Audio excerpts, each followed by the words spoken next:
Hey everyone!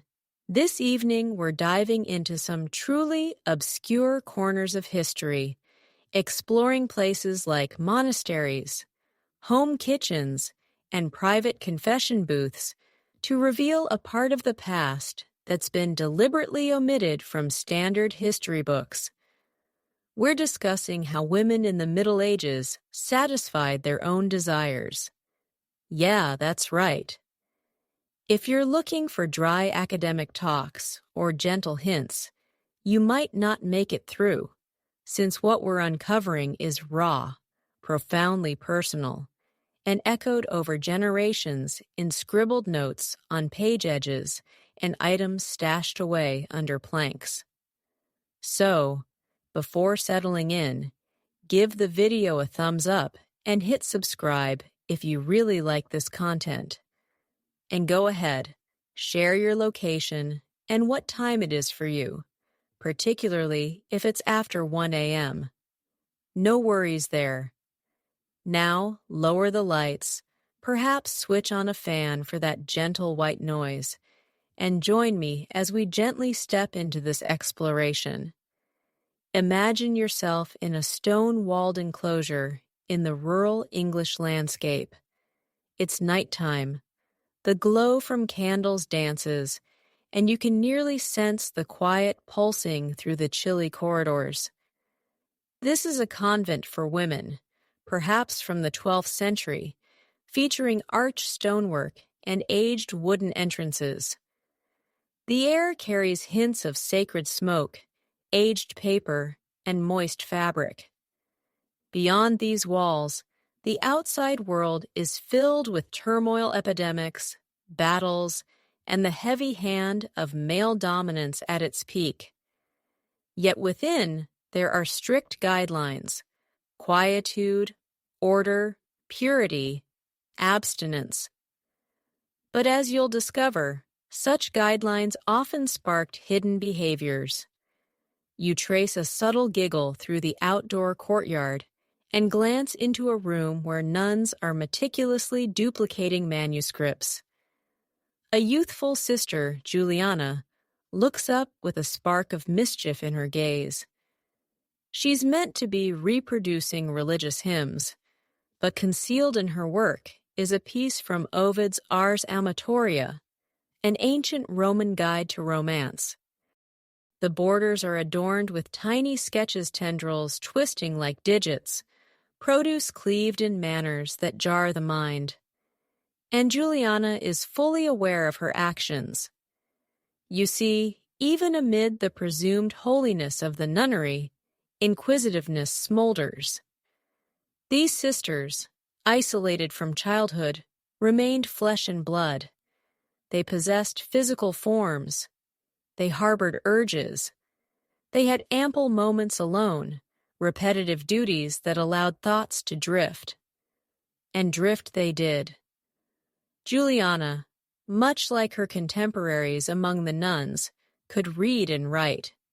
The religious institution promoted literacy for holy texts, but with the ability to read comes access to anything: sensual verses, studies of the body, guides to plants, whatever evaded detection. Her preferred reading was a redacted edition of The Golden Ass by Apuleius, a Roman story with a striking episode involving a female character, a light source, and, well, some solitary exploration. The edges of those pages show where. Interpret that however you wish. But let's ground this in context. Society during the Middle Ages, particularly the religious authorities, fixated on controlling sexual matters, especially women's enjoyment. It was regarded with doubt, even alarm. Self-satisfaction was deemed a transgression, a path to moral downfall, according to them. However, nuns maintained personal diaries. Few endured, but some did. A record from an abbey in 1311 recounts Sister Agnes whipping herself for impure ideas and contact, then enduring 3 days without food or speech. Yet, crucially, she documented it with such profound feeling and precision that it resembles a blend of admission and daydream. It prompts questions about whether the remorse fueled the excitement or the reverse. And that's the initial fracture in the flawless convent barrier. A researcher once discovered an unusual artifact in a sealed room of a dilapidated French nunnery, a sleek wooden rod, bent at one tip, with subtle Latin etchings. Beside it lay a set of prayer beads and a volume of the Vita Sanctae Gulanae. It has never gone on public exhibit. Institutions struggle with how to categorize it. Religious artifact is the tactful phrase, but truthfully, it resembles less a spiritual accessory and more a practical means of introspection. The intriguing detail, the Latin phrase roughly means, "My flesh is the Lord's orchard, and I will cultivate it by myself," encapsulating the essence. For certain women, notably those in seclusion, a whole sentimental and divine structure revolved around their connection to their physiques. They navigated a contradiction, rejecting cravings while fixating on them, chastising themselves for impulses that were purely natural. Such internal strife didn't invariably quash enjoyment. Occasionally, it heightened its allure. Academics have debated this for years. Some contend we're over-interpreting fragments, imposing contemporary views on ancient psyches. Others maintain the evidence is too uniform to dismiss the mix of concealed romantic writings, admissions in journals, items with unclear purposes. It forms an image, perhaps not perfectly sharp, but undeniably a colorful patchwork showing how females navigated toward their own yearnings, even amid the harshest constraints. You exit the copying room and enter the convent's secluded greenery. The plants release a pungent aroma into the twilight. Sage, rue, and an earthy, sweet note you can't identify. Juliana's tone echoes in your mind like a hymn. She's still duplicating psalms, sure, but her thoughts are far away. Perhaps with a prohibited volume, perhaps beneath her robe, and it dawns on you that this wasn't a solitary whim. It was a subtle defiance, a personal haven shaped from skin and imagination. The barriers enclosing them were stone, but within those barriers, women continued to envision, contact, yearn, and indeed pleasure themselves. It transcended mere wrongdoing. It was about endurance. You return to the stone passage, the atmosphere thick with sacred aroma and ages of unspoken matters. You're lingering on Juliana, her concealed writings, her subtle illustrations, and the subtle passion in the edges of her holy labor. But now you're venturing past the nunnery's boundaries into the broader society where transgression wasn't merely a murmur in the sanctuary. It was an outright communal display. If you believed self-enjoyment was tricky within isolated gates, prepare for the church's outward stance. Welcome to the medieval era where all is prohibited, particularly what folks covertly relished. The religious institution took desire seriously. Any intimate conduct beyond wedlock, and even within, if overly zealous, was questionable. But self-pleasure stood as a distinct moral hazard. For females, it wasn't simply immoral. It was against nature, a symbol of chaos, a breach in the sacred shield of womanhood. The formal doctrine was unambiguous. Craving was for males, purity for females. The woman's form was intended to be submissive, accommodating, compliant. You're not meant to crave. You're meant to assist, bear children, or remain unmarried. Those were the choices. Hardly abundant. Theologians were fascinated by passion. And by fascinated, I mean they dwelled on it in writings so extensive they make today's online discussions seem mercifully concise. Saint Jerome, a prominent figure in early Christian philosophy, described a monk plagued by visions of dancing females. He suggested starvation and self-punishment, typical medieval remedies for the spirit. But what if the one desiring isn't a monk, but an idle spouse or isolated widow? Abruptly, it's less about preserving her essence and more about reinforcing control. And this is where irony deepens.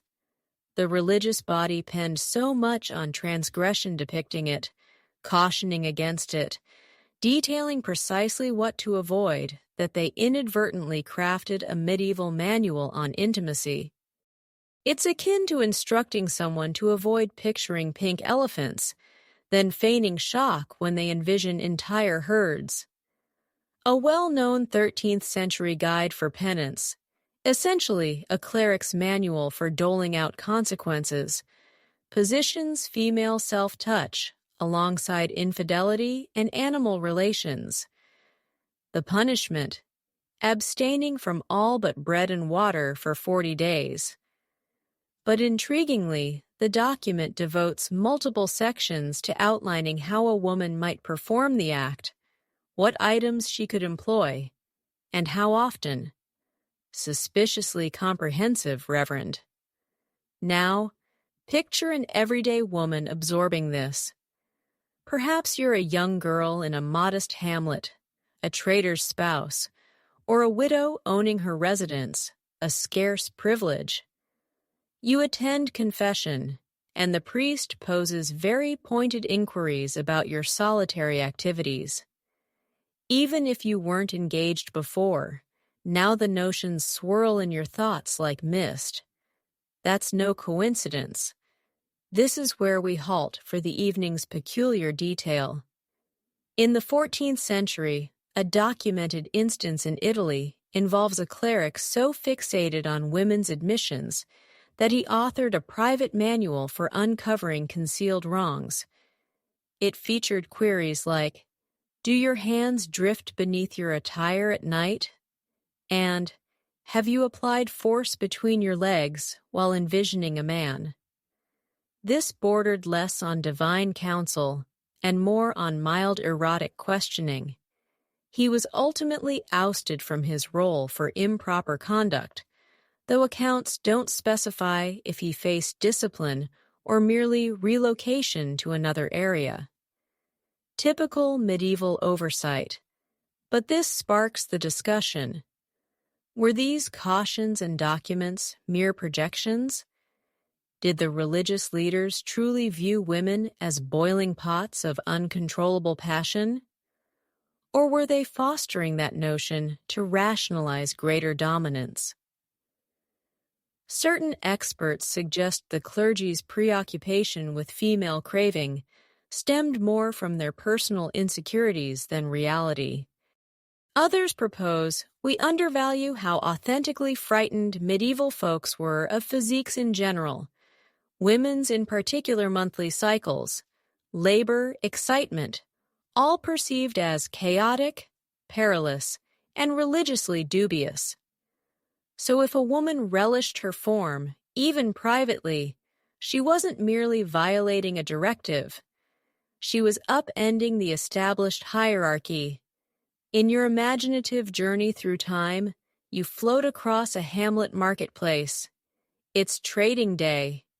You overhear chatter and chuckles, poultry clucking, the tangy odor of spices and perspiration.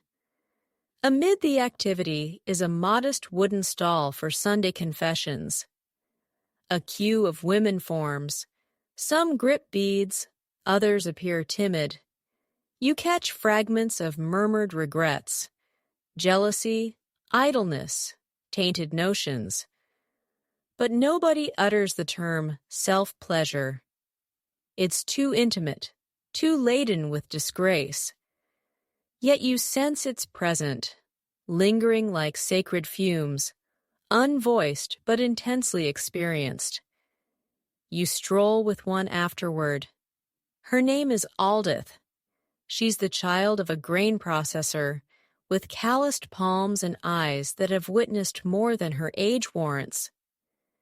She chuckles freely, but there's strain beneath. You inquire delicately if she ever senses temptation. She smirks. Temptation? What do you suppose occurs when snowfall traps me inside for days and my mother visits relatives? You arch an eyebrow. She dismisses it. If the divine didn't intend for me to experience it, why place the sensation there? That simple phrase captures the unspoken defiance women embodied daily. They weren't foolish. They recognized their feelings. They knew the cleric's words. And yet they discovered methods to inhabit their forms, to contact, to sense, to envision. Even if they never voiced it louder than a murmur. The disgrace was systemic, but the enjoyment was individual. As you depart the hamlet, the sun sinks below the ridges. The bells toll, summoning folks to worship. You glance at the modest stall where transgressions were evaluated and penalties assigned. But Aldith is home already, likely slicing vegetables or sharing laughs with her siblings. Later, when the flames dim and the dwelling quiets, perhaps she'll recall that sensation, that gentle buzzing essence within, and perhaps she'll honor it, not as wrongdoing, but as a personal mystery belonging solely to her. The following dawn arrives with avian melodies and moisture. You emerge from Aldith's recollection and into a tight passageway behind a herbalist's store, one redolent of mashed blossoms, sour liquid, and a faintly animalistic note. The establishment is disordered and packed. The racks sag under containers marked in ancient script and unfamiliar icons. Parched clusters dangle from the rafters like dormant creatures. Lavender, mugwort, yarrow. And in a distant nook sits a female pulverizing something into a deep green mixture. Her name is Letitia. She's neither a sister nor a cleric, nor anyone with official authority. Yet much of the community seeks her when they require items too awkward to request from the religious. Letitia understands women's needs, not merely offspring or alleviation from pains, or a method to curse a disloyal partner. She comprehends craving, the sort that originates deep in the gut and descends, smoldering gradually. Most females lack the vocabulary to articulate it, but they arrive with reddened faces and clumsy inquiries. What can I use to aid rest? They inquire, gazes averted, something to soothe the jitters. And Letitia provides. She invariably does. One of her top items is a mixture of damiana, cloves, withered rose blossoms, and a dash of cantharides, known as Spanish fly, though nobody mentions it aloud. Not because it's outlawed, not at that point, but because it functions excessively well. A single gulp and your flesh heats. A few droplets under the tongue, and abruptly your physique recalls its depths. Cravings, pulses. Naturally, the amount is crucial. Excessive, and it's hazardous. Insufficient, and it's merely ornate infusion. Letitia is cautious. She's observed women depart and return radiant, slightly less tense, slightly more alert. And here's the day's peculiar note. Damiana, that modest plant.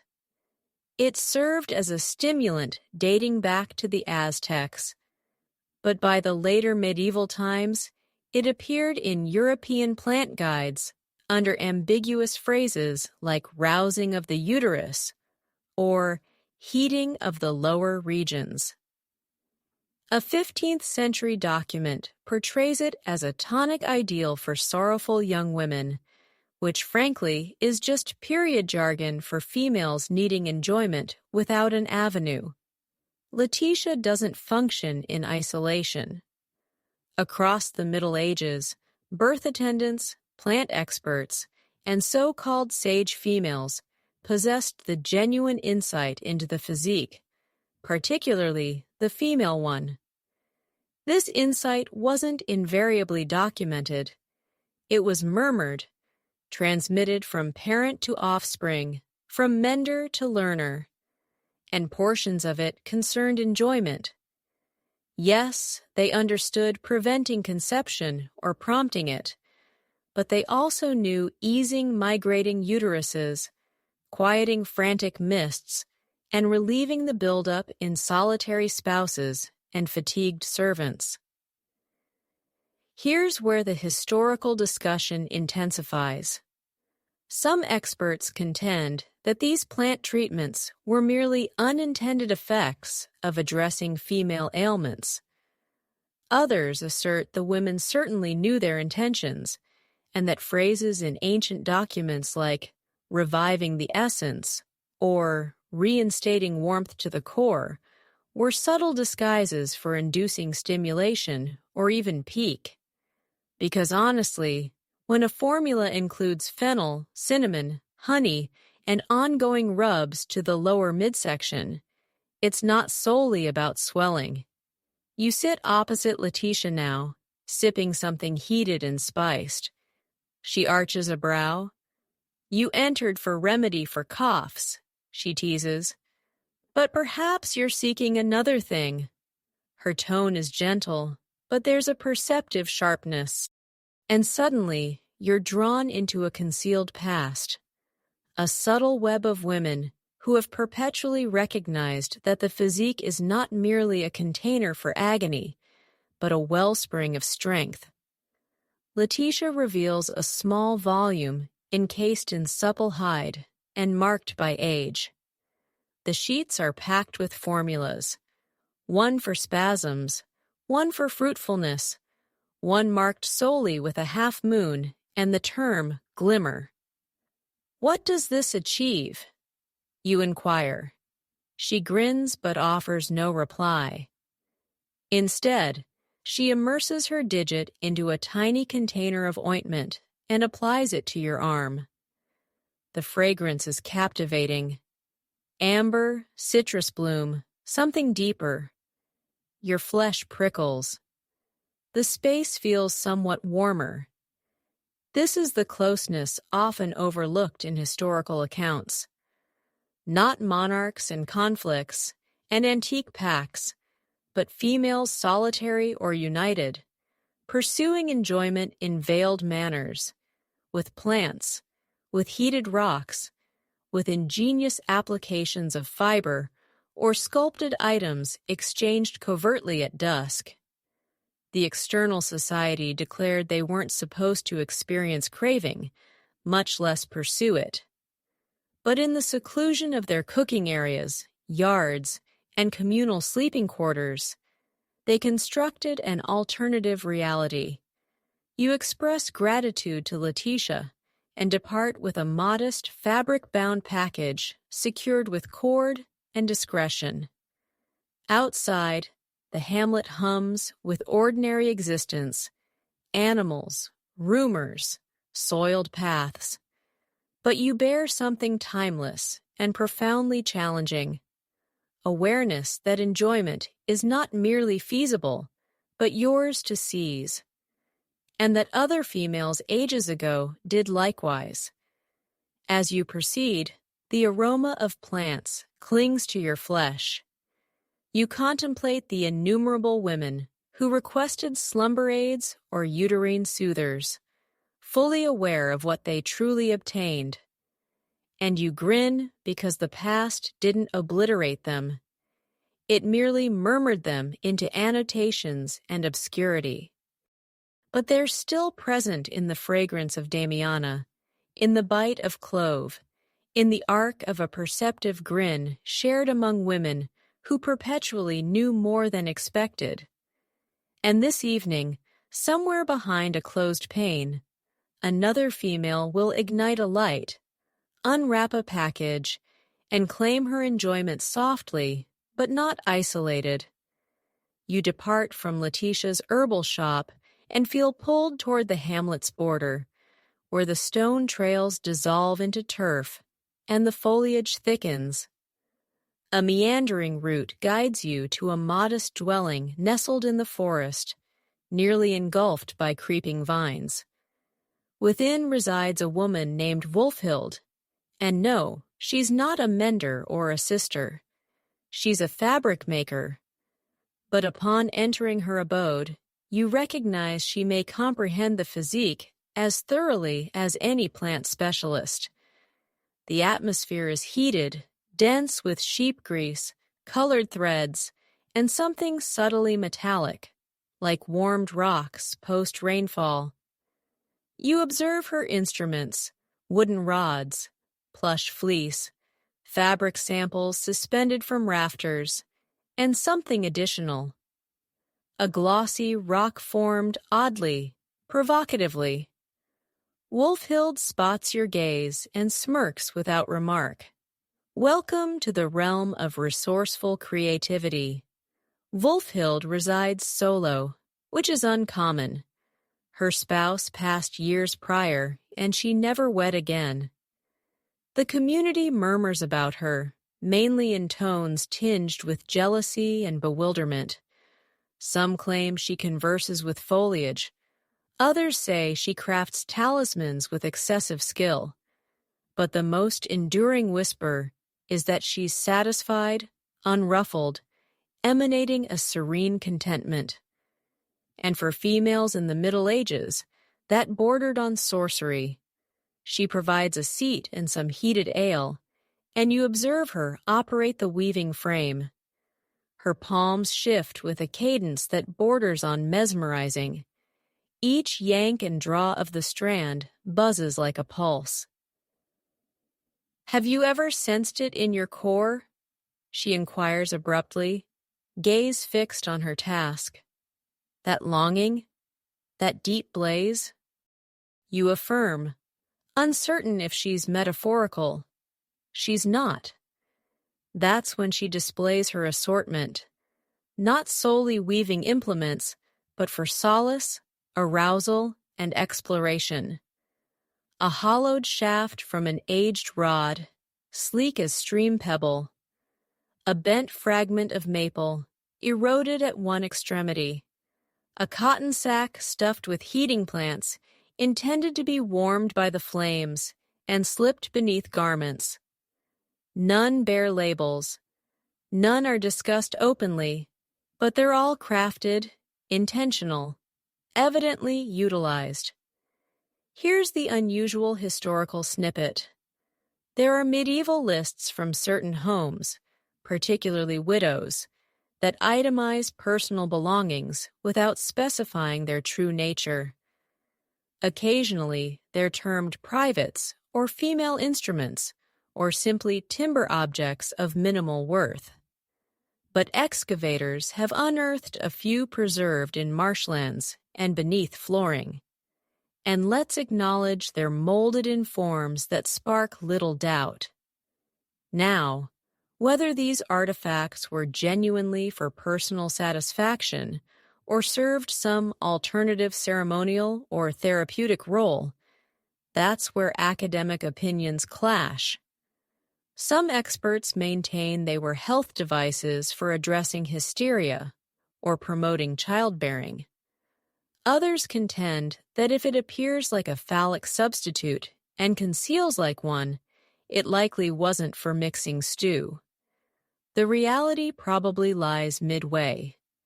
Versatile items in a society that forbade women from admitting their wants, even privately, Wolfhild reveals she began testing at 17, following her sole encounter with a male that left her more perplexed than fulfilled. He grunted and turned away.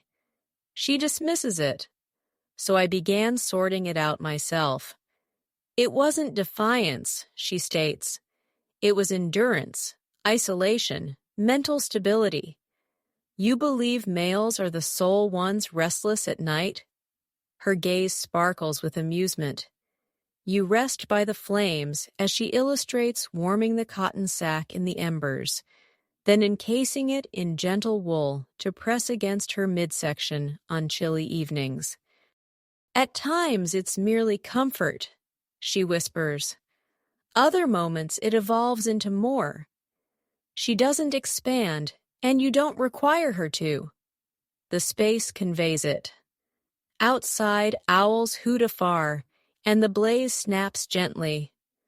Wolfhild reclines, her features illuminated in warm hues.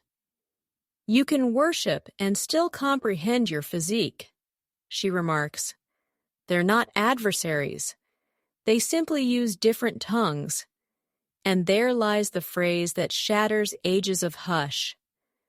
Because despite the religious body's dire alerts and all the societal restraints imposed on women's forms, the bodily sensation of enjoyment wasn't eliminated.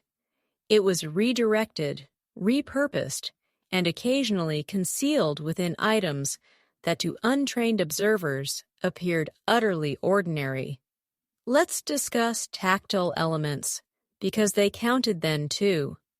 The feel of wool on bare flesh, heated from the fire. The force of a curved timber form squeezed between legs under sheets of fabric.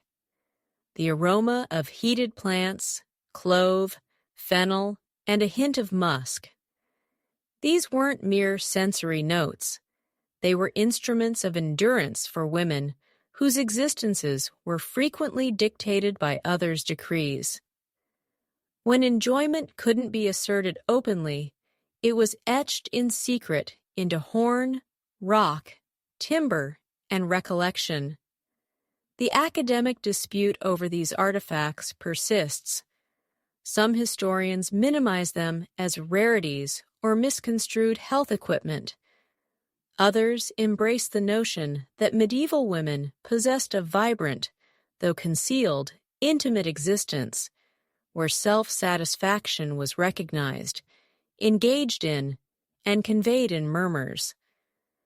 The mere survival of these items suggests they were cherished, concealed, and maybe even lamented when misplaced. You thank Wolfhild and venture into the darkness. The air is cool now, but you sense an odd warmth unrelated to the flames. Perhaps it's from realizing that, even in the toughest periods, women discovered paths to connect with themselves through material and timber and rocks that retained the form of delight.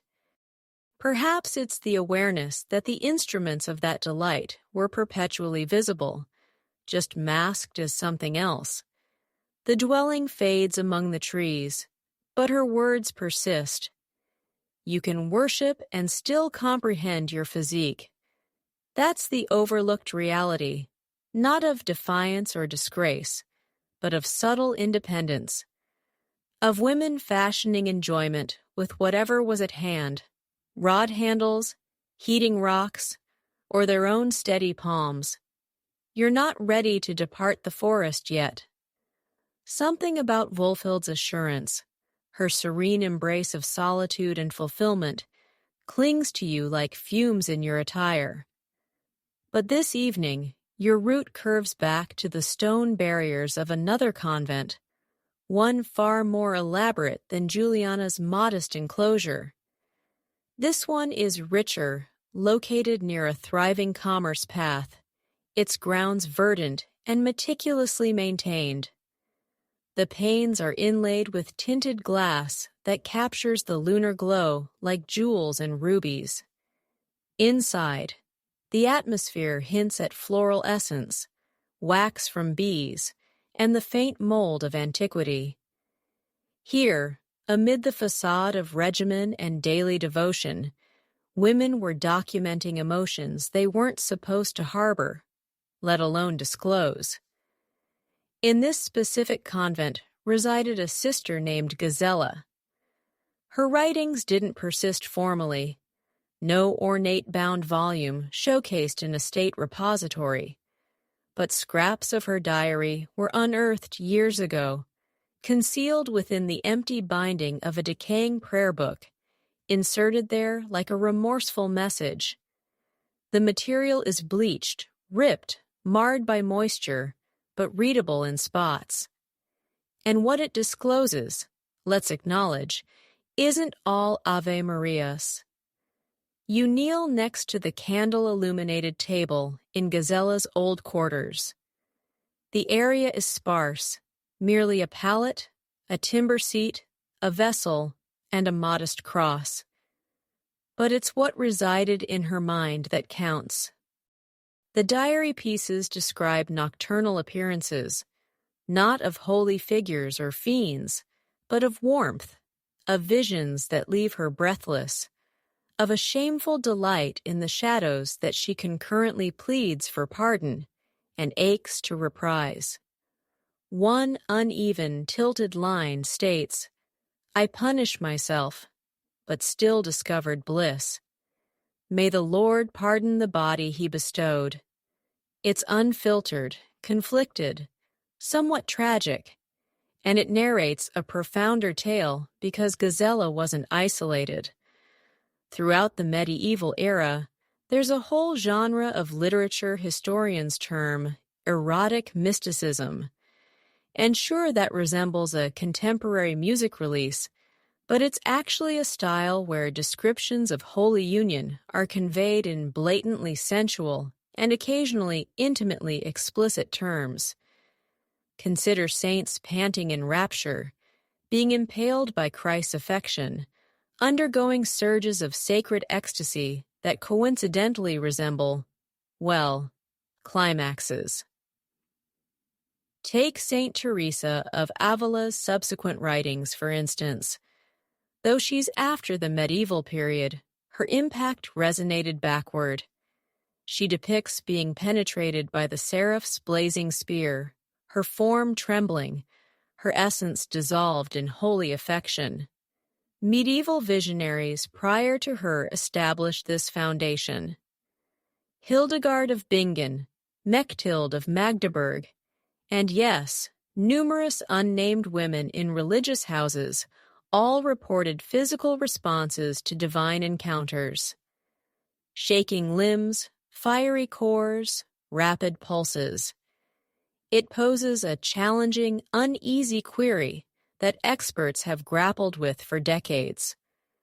Were some of these women directing suppressed intimate emotions into mystical expression? Or were their forms simply responding naturally, unavoidably, to extended seclusion, emotional fervor, and an existence focused on yearning? The discussion is genuine. Some contend labeling these feelings sensual disrespects their faith. Others assert disregarding the sensuality is what diminishes their humanity. Because truthfully, if your whole self is constructed around pining for something you're forbidden to physically contact, that pining will emerge somewhere. Here's your edge fact for the night.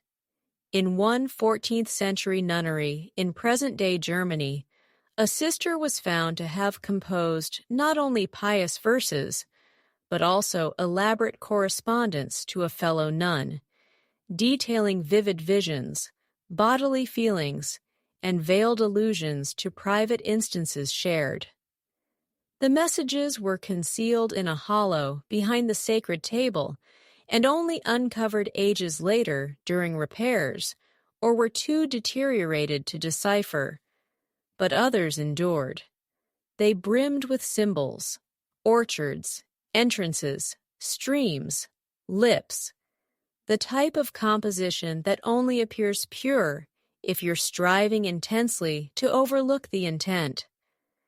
This evening, as you rest on Gazella's chilly timber seat, You can nearly sense the fervor of those women's internal realms. Hours of hush, repetition, denial, and beneath it all, a physique that declined to silence. The religious body declared the form a container of transgression. These women inhabited it regardless, and occasionally they contacted it, not in revolt, but in earnest pursuit of tranquility or alleviation, or some murmured, inexpressible form of delight.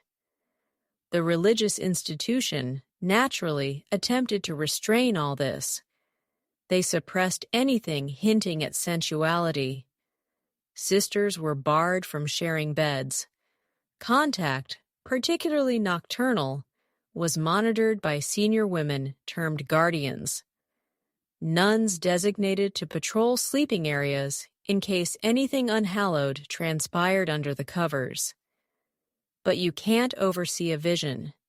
You can't observe what occurs behind shut lids, and you certainly can't prevent someone from uncovering in the solitude of her own quarters how to locate the tender spot where the longing melts into something heated and voiceless. The final readable line is, "I will utter no more of this, but I will recall."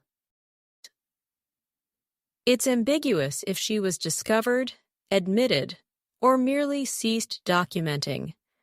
But the mere act of writing reveals everything. She experienced craving. She pursued it, and she noted it not as dirt, but as an element of her religious conflict deserving record. You depart the convent just before daybreak. The chimes haven't sounded yet. The world pauses its breath, and the light in Gazella's quarters flickers once more behind you. Her tale is merely one among hundreds, perhaps thousands of women who employed religious expression to handle bodily necessity, who muddled the boundaries between rapture and pique, who discovered methods, however subdued or veiled, to understand themselves within skin the religious body instructed them to dread. And though we'll never learn all their identities, their sighs resonate in the stone hallways, their mysteries folded into devotion volumes, their delight concealed openly. You exit the convent, the stone barriers engulfed by morning haze, and traverse meadows just starting to sparkle with moisture. The stillness of those isolated existences vibrates in your frame. But now you're directing towards something vastly different, somewhere far less holy and far more shocking.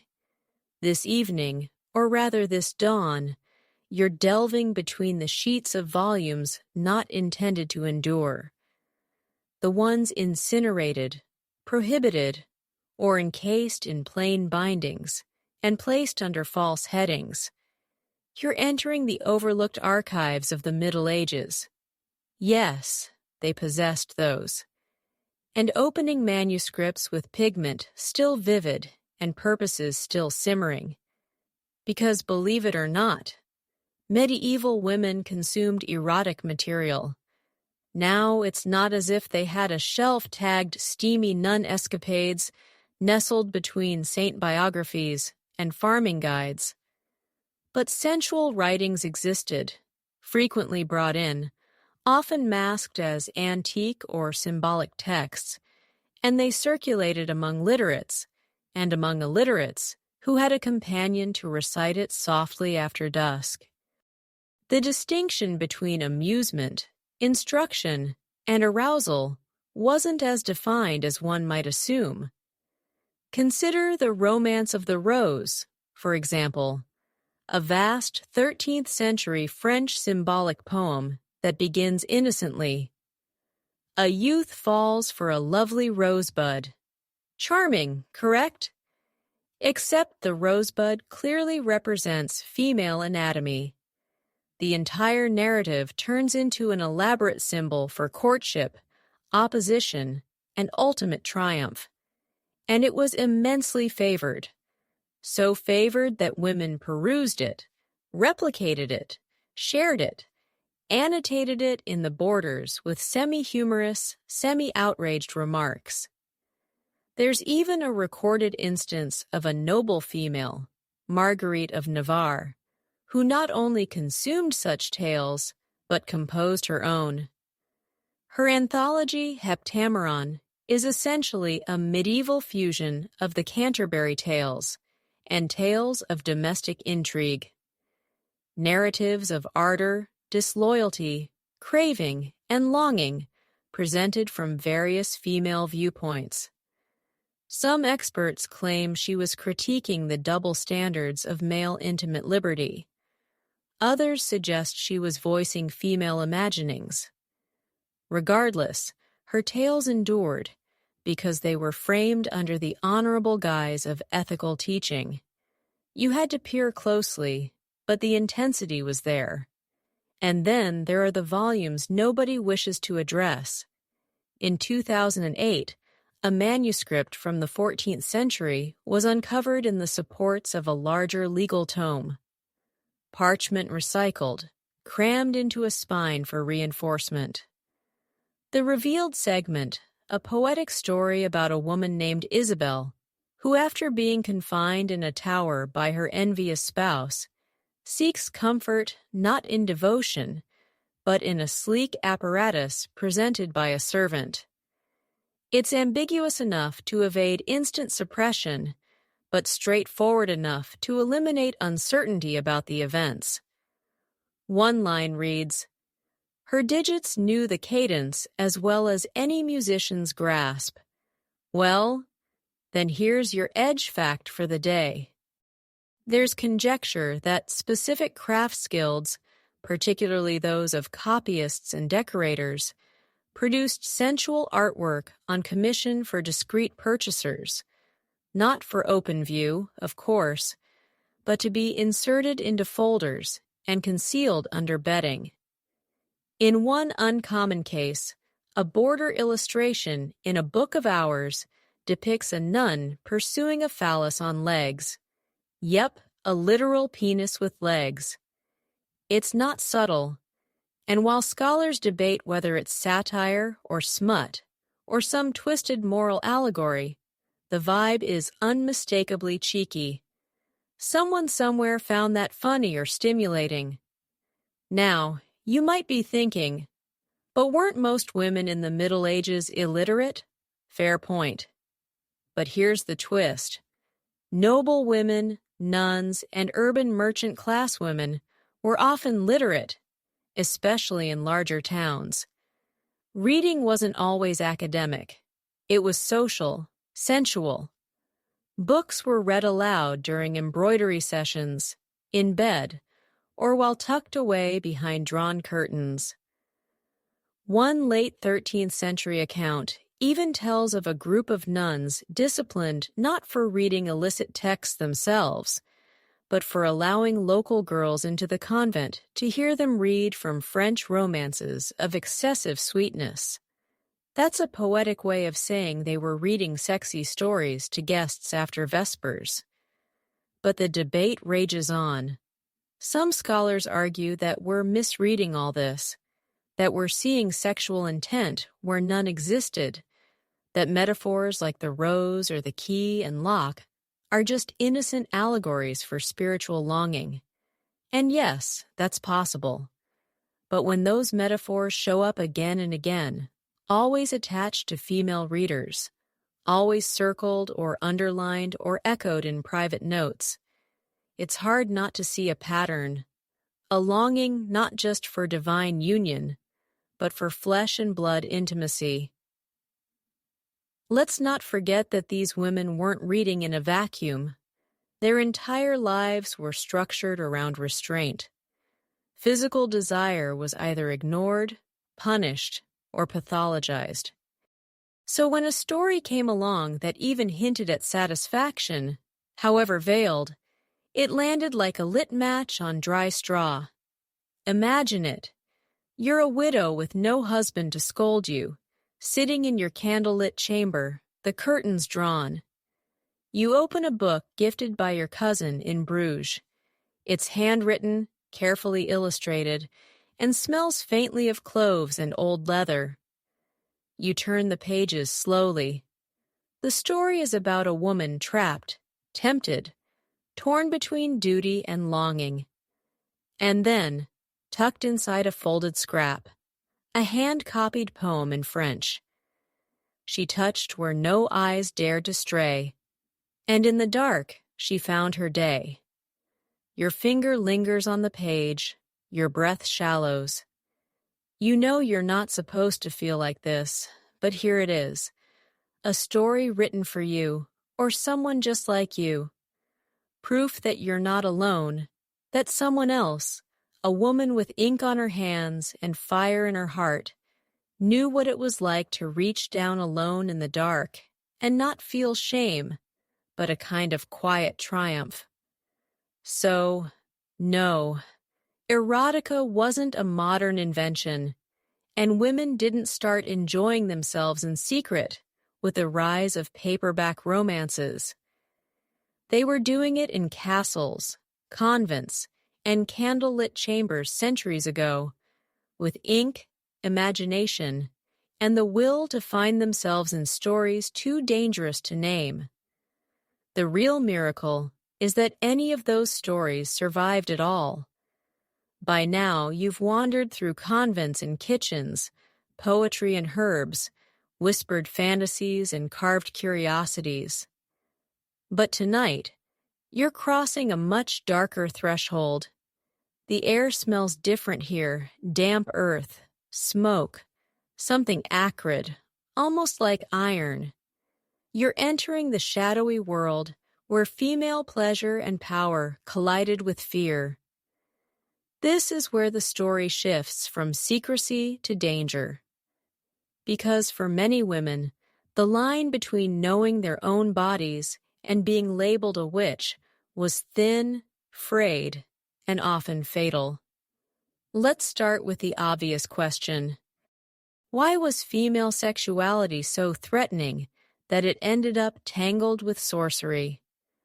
The answer, as always, starts with control. In a world built on rigid hierarchies, God over man, man over woman, church over body, any woman who stepped outside of passivity was a problem. If she knew how to heal herself, that was suspicious. If she spoke confidently about the body, even more so. But if she took pleasure in that body, if she used that knowledge to feel good on her own terms, well, now you're into dangerous territory.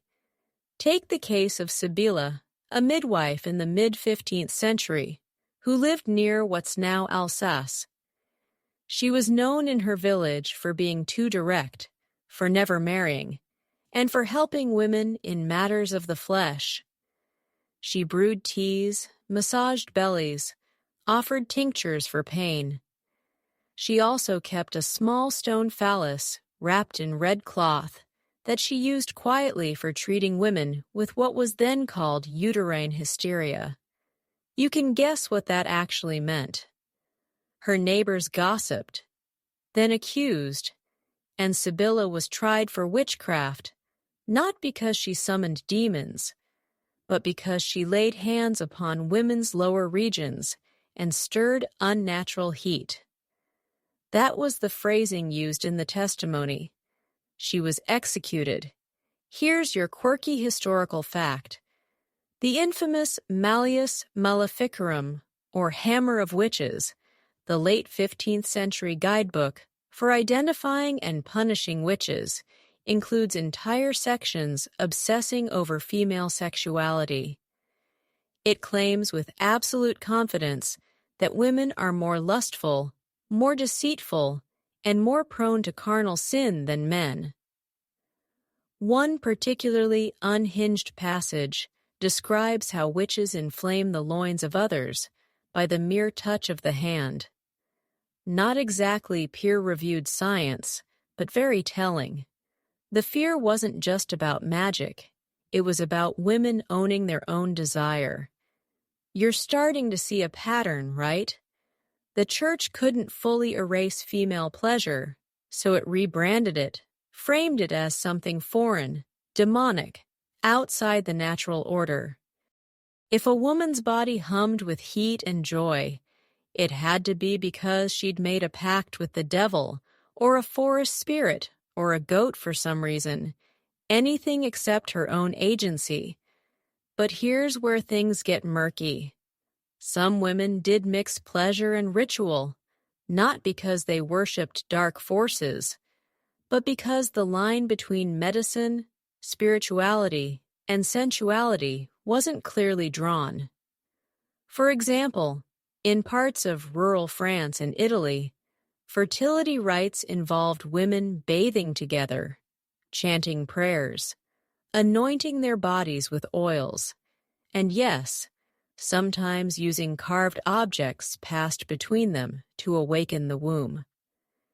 These rituals were centuries old, rooted in pre-Christian traditions that the Church absorbed, repackaged, or tried to erase. For the women, they were sacred, healing, maybe even ecstatic. Scholars argue about what exactly was happening during these rituals.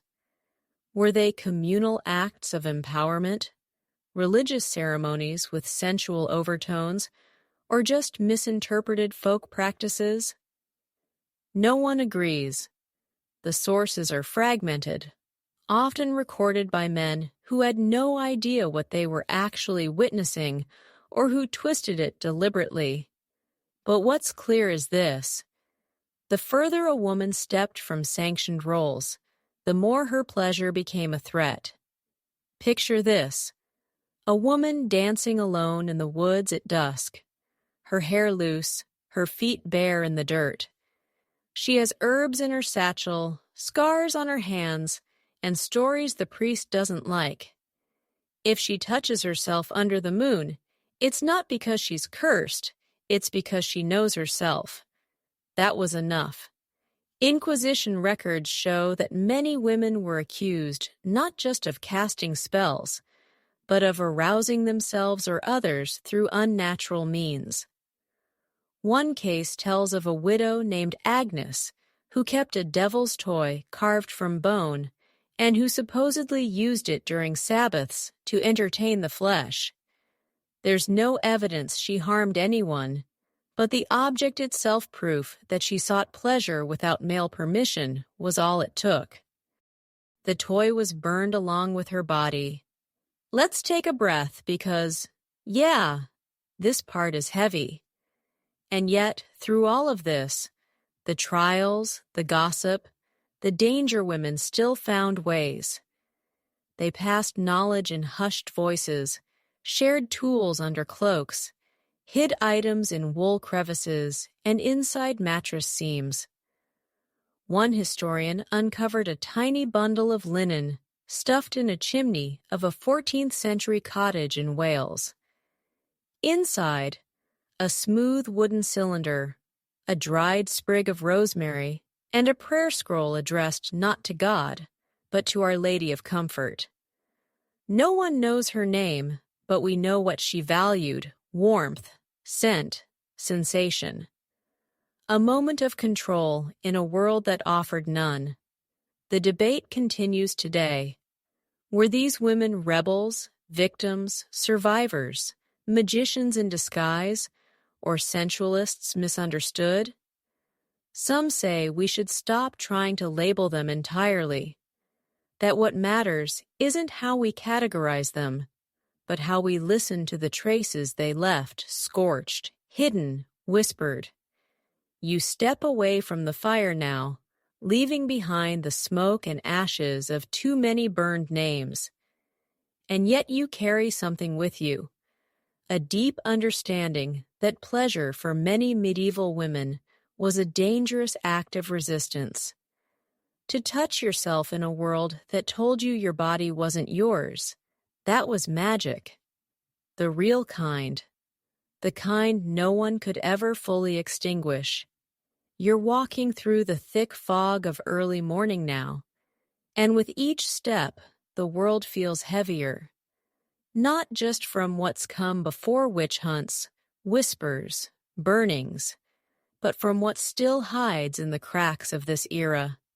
There's one more place you have to visit before sunrise. It's smaller than a village, quieter than a convent, and somehow more intimate than both. Tonight, or rather this morning, you're stepping into the confessional, more specifically, into the space between the priest's questions and the woman's trembling voice. Because if you want to understand how medieval women experienced their own bodies, you need to listen not just to their desires, but to their confessions. Picture this: a simple wooden booth. The air smells of wax, mildew, and something sharper fear. You're kneeling on the worn floorboards, the priest's silhouette just beyond the thin screen. You hear his breath before his words. Then comes the question, asked in Latin, French, or crude dialect, but always with the same tension. Have you touched yourself? It's not phrased quite like that, of course. It's usually couched in religious jargon. Have you entertained impure thoughts in solitude? Have you stirred your own flesh to sin? But the meaning is crystal clear. And across centuries, thousands of women answered sometimes with silence, sometimes with tears, and sometimes with hesitant, shame-laced honesty. Which means the confessional, while designed to crush desire, also accidentally preserved it. You're reading one such confession now, tucked into an old manual used by parish priests in rural Spain. The handwriting is sloppy, probably copied by a tired cleric, but the story it records is vivid. A young girl, not yet 17, admits to pressing herself against the post of her bed during sleepless nights. She doesn't name it. She doesn't understand it, but she says it brought warmth, then shame. The priest marks her penance. 20. Hail Marys and fasting on Fridays. But between the lines, you can almost hear the girl's confusion. Her body felt something it wasn't supposed to, and instead of answers, she got punishment. This is where the real struggle played out, not just in secret acts of pleasure, but in the emotional aftermath. Because medieval women were taught that their bodies were not only sinful, but treacherous. Their desire was painted as something external, invasive, a temptation sent by demons or born from original sin. They were told their wombs wandered if not filled, that their fluids were cold and dangerous unless regulated by sex or childbirth. So when they discovered pleasure on their own, it wasn't liberating, it was terrifying. And yet they kept doing it. Why? Because instinct overrides ideology. Because the body doesn't care what the bishop thinks. Because sometimes curiosity simply wins. Here's your fringe fact of the night. In a 13th century penitential guide from Flanders, priests are instructed to probe gently when questioning women to avoid arousing further sin through the inquiry itself, which is medieval code for don't get too detailed, or you might give them ideas. The absurdity, of course, is that the very act of grilling someone about their masturbation habits is going to put the idea front and center. It's like telling someone not to imagine a naked saint. They're going to picture a naked saint, probably in detail. But the confessional wasn't just a site of punishment. It was also a twisted kind of catharsis. For many women, it was the only place they could speak of what they felt, even if it came with shame, even if it led to fasting, lashes, or isolation. At least they could say it out loud. There's a kind of relief in naming the thing, even if you whisper it through tears. You pause your walk now, finding yourself inside a small stone chapel on the edge of a crumbling town. The pews are empty, the air still. You sit in the dark, imagining the thousands of voices that pass through these walls, all speaking the same forbidden truths in different dialects. A peasant girl from a nearby farm who rubbed against the churn and wept after. A young noblewoman who confessed to dreams that left her soaked and shivering. A nun who admitted to restless nights and wandering hands, only to be moved to another abbey entirely. These weren't isolated moments. They were patterns, echoes, a quiet chorus of bodies longing to be heard, even as they were taught to be silent. And here's the kicker. Most priests didn't know what to do with these confessions. Some assigned harsh penances, some brushed it off, and some wrote it down, not out of compassion, but fascination. Some even kept sin diaries, cataloging the most lurid confessions. One such record kept by a priest in 14th century Florence included entries like a girl of 14's frequent self-defilement using candle stubs, and a woman of 35 admits to using the base of a crucifix. The tone is clinical, detached, but the fact that he recorded it again and again suggests something more than concern, maybe curiosity, maybe projection, maybe both. The scholarly debate here is messy. Some historians argue that we overinterpret these confessions, that the Church's obsession with sin doesn't reflect what people actually did, just what authorities feared. Others counter that the consistency of these records proves a lived reality. Women were masturbating frequently, desperately, despite the shame, despite the risk. And why wouldn't they? Pleasure was one of the few things they could experience that wasn't dictated by a man. You didn't need permission. You didn't need a husband or a priest or a social position. Just a quiet moment, a hidden corner, and a little imagination. Maybe a piece of smooth wood or the edge of a bed. Maybe nothing at all. Back in the chapel, you trace your fingers over the stone floor, worn smooth by centuries of knees and secrets. You imagine the last woman who knelt here. She might have been praying for forgiveness, or maybe just for understanding. Maybe she whispered her confession through the screen, heart-pounding, hoping the priest wouldn't hear the real weight in her voice. And maybe once she'd said it, she went home and did it again, not because she was wicked, but because she was human. The sun's climbing now, turning the sky from gray to gold as you leave the chapel behind. It's still early, but you feel like you've lived a dozen lives already. Juliana and Gazella, Wulfhild and Aldith. Their secrets heavy in your pockets. But now it's time to step beyond the hearth and the abbey walls to where dust clings to your hem and blisters bloom on your feet. You're going on pilgrimage, not just in the spiritual sense, but in the deeply human one. Because medieval women didn't just travel for relics or redemption. Sometimes they walked hundreds of miles just to feel something they weren't allowed to name. Pilgrimage, on the surface, was a sacred journey, a long trek to a holy site undertaken to earn spiritual merit or atone for sin. And for women, it was one of the only socially acceptable reasons to leave home, move through the world alone, and brush up against strangers without raising suspicion. In theory, these journeys were about prayer and humility.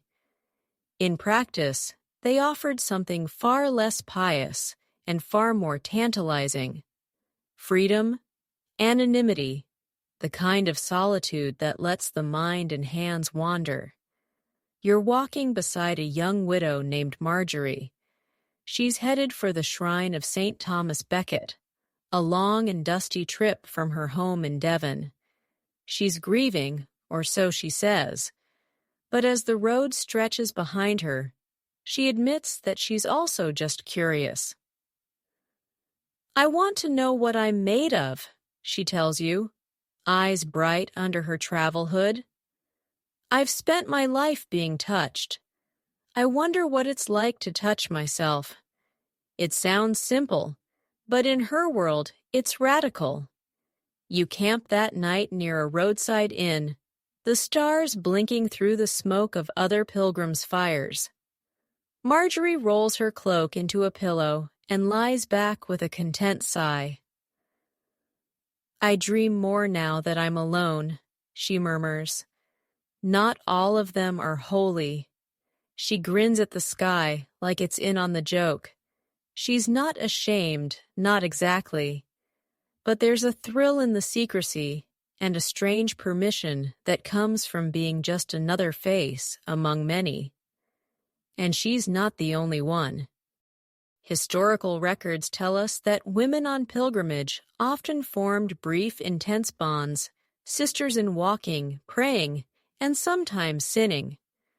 They shared food, shared blankets, shared stories that would have earned them lashes back home. And more than a few of those stories included confessions of heat that rose between thighs after long days on foot. One account from a 15th century Italian priest complains about wayward women pilgrims who lay alone too long and allowed their idle thoughts to breed devilish desires. He was scandalized, but also weirdly specific. Makes you wonder what he really saw or imagined. Here's your quirky historical footnote. At some shrines, vendors sold wax offerings shaped like body parts: hands, feet, hearts, and yes, genitals. Officially, these were offerings for healing, symbolic representations of ailments to be cured by the saint. But sometimes the wax figures were oddly exaggerated in detail. One particularly well-preserved example from a French site shows a pair of female legs spread with something disturbingly lifelike nestled between them. It's been labeled anatomical offering, but the imagination fills in the rest. So, what's the debate here? It's all about intent. Were these women acting out quiet rebellions through sacred ritual, or were these just strange little coincidences in a deeply symbolic world? Some historians argue that we're looking at medieval people through a modern lens, that we're reading sex into everything because we think about it constantly. Others point to the frequency, the consistency, and the sheer specificity of some of these records and say, come on, there's no way they didn't know what they were doing. You lean toward the latter, don't you? Let's say you're a woman with a life mapped out since birth, marriage, childbirth, hard work, silence, and then for once you're alone. You walk for days, your body sore, raw, real. You feel it again in a way you haven't since girlhood. The curve of your hip as you wash in a stream, the pulse between your legs after miles of stepping over rocks and roots. You find yourself slipping a hand beneath your shift one night just to touch the ache that's grown there. It's not sinful. It's not even deliberate. It's instinctual. Your fingers know more than you do. Marjorie tells you she's brought something with her. A small cloth-wrapped stone, smooth from river water, that she keeps tucked in her bag. Helps with back pain, she says with a wink.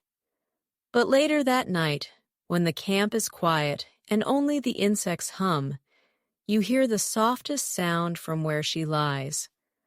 A slow, barely audible breath drawn through teeth, a whisper of movement. She's tending to herself in the dark on a holy road. It's not sacrilegious. It's sacred in its own way. Pilgrimage offered women like Marjorie space to explore themselves, both spiritually and physically. It gave them time, distance, and a reprieve from constant surveillance. And for many, that freedom translated directly into the body. Touching themselves wasn't always about lust. Sometimes it was about finding the edges of their own skin, reclaiming sensation in a world that expected them to go numb. And let's not forget the shrines themselves. While official church doctrine tried to keep things clean and orderly, many pilgrimage sites developed reputations for being less than wholesome. There are accounts of excessive devotion pilgrims fainting or writhing at the feet of saints, sometimes in what we would now recognize as states of religious ecstasy. And sure, some of that was genuine awe, but some of it looked suspiciously like physical release, especially when the stories started surfacing about women who recovered from hysteria after visiting particular altars and bathing in certain holy wells. Imagine that traveling halfway across the country, offering a wax vulva to a saint, bathing in sacred spring water, and then lying in the dark, stroking away the years of silence and shame. If that's not spiritual healing, what is? You continue walking beside Marjorie, the road dusty beneath your feet, and the horizon shimmering with light. She's humming now, low and steady, her fingers grazing the strap of her satchel. You don't ask her what she's thinking. You already know. She found herself somewhere along this road, not in a shrine or a sermon, but in the heat of her own hand, in the dream she didn't confess, in the stone that fits just right. And she's not going back. The road continues, winding past bushes and hedges and low stone fences till the spires of another town rise in the haze ahead. You've traveled far by now through cloisters and kitchens, fields and firelight. But as you approach the town square, something shifts. This place smells of burnt sugar, wet leather, and politics. It's louder, full of trade and tension, and you can feel eyes watching from behind shutters. This is a town caught between sin and salvation. And at the center of it all stands the towering figure of Saint Agnes, carved in pale stone. Her expression frozen somewhere between agony and rapture. Tonight you're walking the blurred line between sainthood, sin, and sensuality. Because medieval women weren't just imagining pleasure in secret. They were witnessing it in their saints. The divine and the erotic weren't always opposites. Sometimes they shared a bed. It sounds wild, but hear this. Countless hagiographies. Those are the official lives of the saints. Contain descriptions that sound more like feverish love letters than holy biographies. Female saints, in particular, are often described experiencing physical ecstasy. They swoon, they shudder, they fall to the floor in tears, trembling with what the texts call divine joy. And if that all sounds suspiciously familiar to you, yeah, same. Take Saint Catherine of Siena, a 14th century mystic, deeply revered, canonized within a century of her death. Her most famous writings include descriptions of a mystical marriage to Christ in which she receives an invisible ring symbolic, yes. But she also writes of feeling pierced by love, overcome by sweetness, and seized by trembling. Her confessor describes her lying still for hours, her face flushed, her breathing shallow. It was called holiness. But let's be real, if that same scene were written in a modern novel, it would come with a steamy warning. Even more striking is Saint Teresa of Avila, though yes, she technically lived after the medieval period. Still, her influence was already forming. Her vision of being pierced by a flaming arrow from an angel, her body writhing with divine bliss. She literally wrote, "The pain was so intense that I moaned aloud." Yet it was not bodily pain, but spiritual delight so sweet that one never wishes it to end. The line between spirit and body didn't just blur, it completely dissolved. Now here's the quirky wrinkle. For centuries, many of these descriptions were taken completely at face value. Holiness was seen as something that could be so intense it overwhelmed the senses. But in recent decades, scholars have started asking, was that really all it was? Some suggest these women were channeling unexpressed sexual energy into religious devotion. Others argue that we're projecting modern ideas backward, that these saints were simply swept up in emotional intensity. But the undeniable fact, many of these mystical experiences involved the body. They were described in the language of arousal. They weren't just theological, they were visceral. And what about the women reading these stories? Imagine you're a merchant's daughter. You've just been given a devotional manual by your aunt, meant to keep you pious, obedient, chaste. Inside, you find the life of Saint Agnes, who reportedly refused a marriage proposal, ran into the woods, prayed for divine union, and lay trembling in the moss, overcome with warmth. You read it again and again, and something stirs. You're not thinking about doctrine.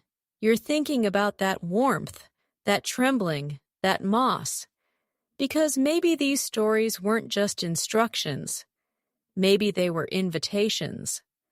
Some nuns reportedly read the lives of the saints not just for spiritual growth, but for comfort. And comfort in a world where every form of bodily autonomy was stripped away could easily become desire. The most radical part. In those rare moments when a woman's physical longing was framed as mystical, it was respected, even venerated. No one questioned Saint Teresa's gasps, or Hildegard's visions, or Mechtilde's burning belly. So maybe, just maybe, women started folding their real flesh and blood longing into the language of the divine, not to deceive, but to survive. And here's where it gets even more fascinating. There are documented cases, scattered, half erased, of women performing rituals in front of saintly icons that look suspiciously sensual. Candles placed between thighs, prayers whispered with hands pressed low. A priest in Cologne wrote a furious sermon about women who fell into raptures before the Virgin's altar and touched themselves in their robes, claiming to feel divine warmth. He tried to ban the practice, but it kept happening, which leads to the big scholarly debate. Were these women faking religious ecstasy to experience pleasure without punishment? Or were they genuinely feeling something that was both sacred and sensual? Some historians argue that we're trying too hard to separate the two, that in the medieval mind, spiritual and bodily experiences weren't always at odds. A woman didn't have to choose between the bedroom and the chapel. Sometimes they overlapped. You wander the edge of the town square now, watching the bustle slow as dusk approaches. You pass a candlemaker's shop where a young woman stacks molds shaped like hands and hearts, but also other suggestive forms. One could be a limb or something more private. She catches your eye, smirks, and doesn't explain. She doesn't need to. There's a quiet understanding there. Back at the shrine of St. Agnes, a line has formed. Women of all ages kneel at her feet, praying. Some sob, some smile, some sit perfectly still. One woman leans forward, places her forehead against the cold marble, and stays there a little too long. Her shoulders shake not in grief, but something else. She walks away lighter. This is the space medieval women carved out for themselves between the holy and the hungry, a place where they could long, reach, tremble, and still be seen as good, faithful, worthy. They knew the rules, and they found the cracks. They wrapped desire in velvet language, placed it in the mouths of saints, and let it live. And maybe later that night, after the shrine is dark and the candles have burned low, that same woman will lie in her narrow bed, fingers exploring the divine geography of her own body, whispering prayers with every soft sigh, not as rebellion, not even as release, but as recognition. She is not separate from the sacred. She is sacred. The streets of the town are quiet now, the day's merchants long packed up, carts creaking homeward, and shutters drawn tight. You're moving past the cathedral, past the bells that keep everyone's lives stitched to a schedule, and into the winding back lanes where the real stories breathe among the timbered homes of merchants, bakers, and housewives. Tonight, you're stepping into one of those homes, not noble, not poor, just ordinary. Because if you want to understand how medieval women pleasured themselves, you can't just look at saints and sinners. You have to sit at the kitchen table, stare into the stew pot, and listen to the woman who stirred it. Her name is Alice, and she lives 3 streets from the market in a narrow house with ivy creeping up the bricks and a drying rack full of onions above the hearth. She has 3 children, a husband who travels for business, and the look of someone who hasn't had a moment to herself in a decade. But when the house sleeps, when the shutters are latched, and the fire is nothing but warm coals, she changes. She stops being a provider, a cleaner, a caretaker, and becomes something else entirely, someone who remembers her body still belongs to her. The concept of housewife is so often flattened in modern memory. But back then, it came with complexity. These women ran households like empires. They brewed beer, kept accounts, bartered cloth, doctored wounds, and raised children with no help but their own hands. They were resourceful, exhausted, and here's the thing, they were often alone. Alone during the day while the men worked the fields, alone during long business trips, alone in the long silent hours of a snowed-in night. And where there is solitude, desire is never far behind. Alice doesn't say much. She doesn't have to. You see it in the way she straightens the linen on the bed when no one's watching, how she places the oil lamp in just the right corner to cast a gentle, warming glow. She tells you her favorite time of year is early spring, not because of the weather, but because of the privacy. With the kids helping outside and her husband at the port, the afternoons are hers. She doesn't read Latin, doesn't write poetry, but she knows what feels good, and she's inventive. Alice shows you a drawer. Inside, small scraps of softened leather, a rounded bit of driftwood polished smooth by river water, a pouch of dried lavender mixed with chamomile and a whisper of mint. Helps with nerves, she says, though her smirk says otherwise. These aren't tools of rebellion. They are tools of survival, little rituals for the body when the world demands too much from it. Here's your fringe fact for the evening.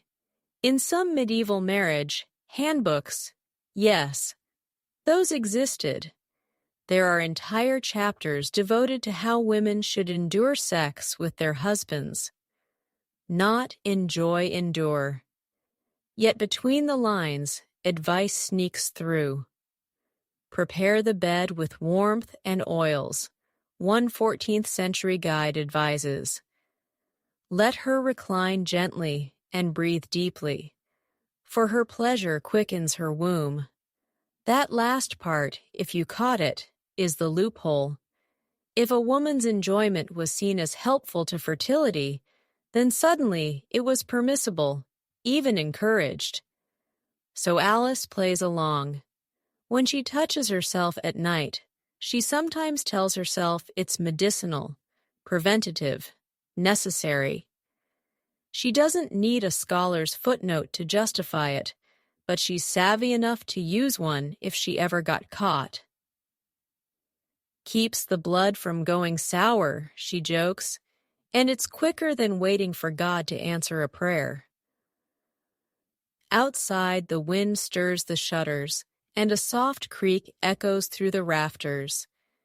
Inside, Alice is settled under her wool blanket, one hand wrapped around a warmed pouch of herbs, the other drifting with purpose. She's not hiding from herself, not anymore. Let's pause here, because this is the part of the story that rarely makes it into history books. Most of what we know about medieval female pleasure comes from religious documents, medical texts, or accusations. Basically, men's commentary on women. But Alice's story isn't in any record. It's preserved in the smoothness of her driftwood, the faint perfume in her drawers, the muscle memory in her fingertips. You can't archive that. But it's real, and it challenges the narrative. This wasn't about sin or scandal or even sleep. It was about returning to the body after a day of serving others, returning to sensation after silence, returning to a version of herself that didn't ask for permission. Scholars have debated whether peasant and merchant class women had time or space for self-pleasure. They were too busy, some argue, too constrained by duty. But that argument forgets one thing. Even the busiest lives have cracked slivers of time when no one's watching, when the house is still. And in those moments, the body whispers. Alice listens. She tells you softly that she first discovered pleasure as a girl, accidentally, during a bath. The way the water moved, the way the heat pulled low in her belly, it startled her. She thought she'd done something wrong. She didn't tell her mother, but she remembered. Later, she learned to chase that feeling, not often, not obsessively, but just enough to remind herself she was alive. It wasn't until years later, after childbirth and years of marriage, that she needed it again. This time, not out of curiosity, but out of survival, to feel herself again beneath the layers of obligation. So now, when the chance comes, she lets her hands wander. She knows what makes her body sing, and when she finishes, she breathes, not in guilt, not in fear, but in relief, in reclamation. This is the version of history no one teaches you, the one without martyrdom or miracle. Just a woman in a small town, in a small bed, and more for remembering what it feels like to belong to herself. A woman who doesn't need Latin or liturgy to justify her pleasure. She just needs time, and when she gets it, she takes it. It's near midnight now, and the hearth fire in Alice's house has burned down to a soft red glow.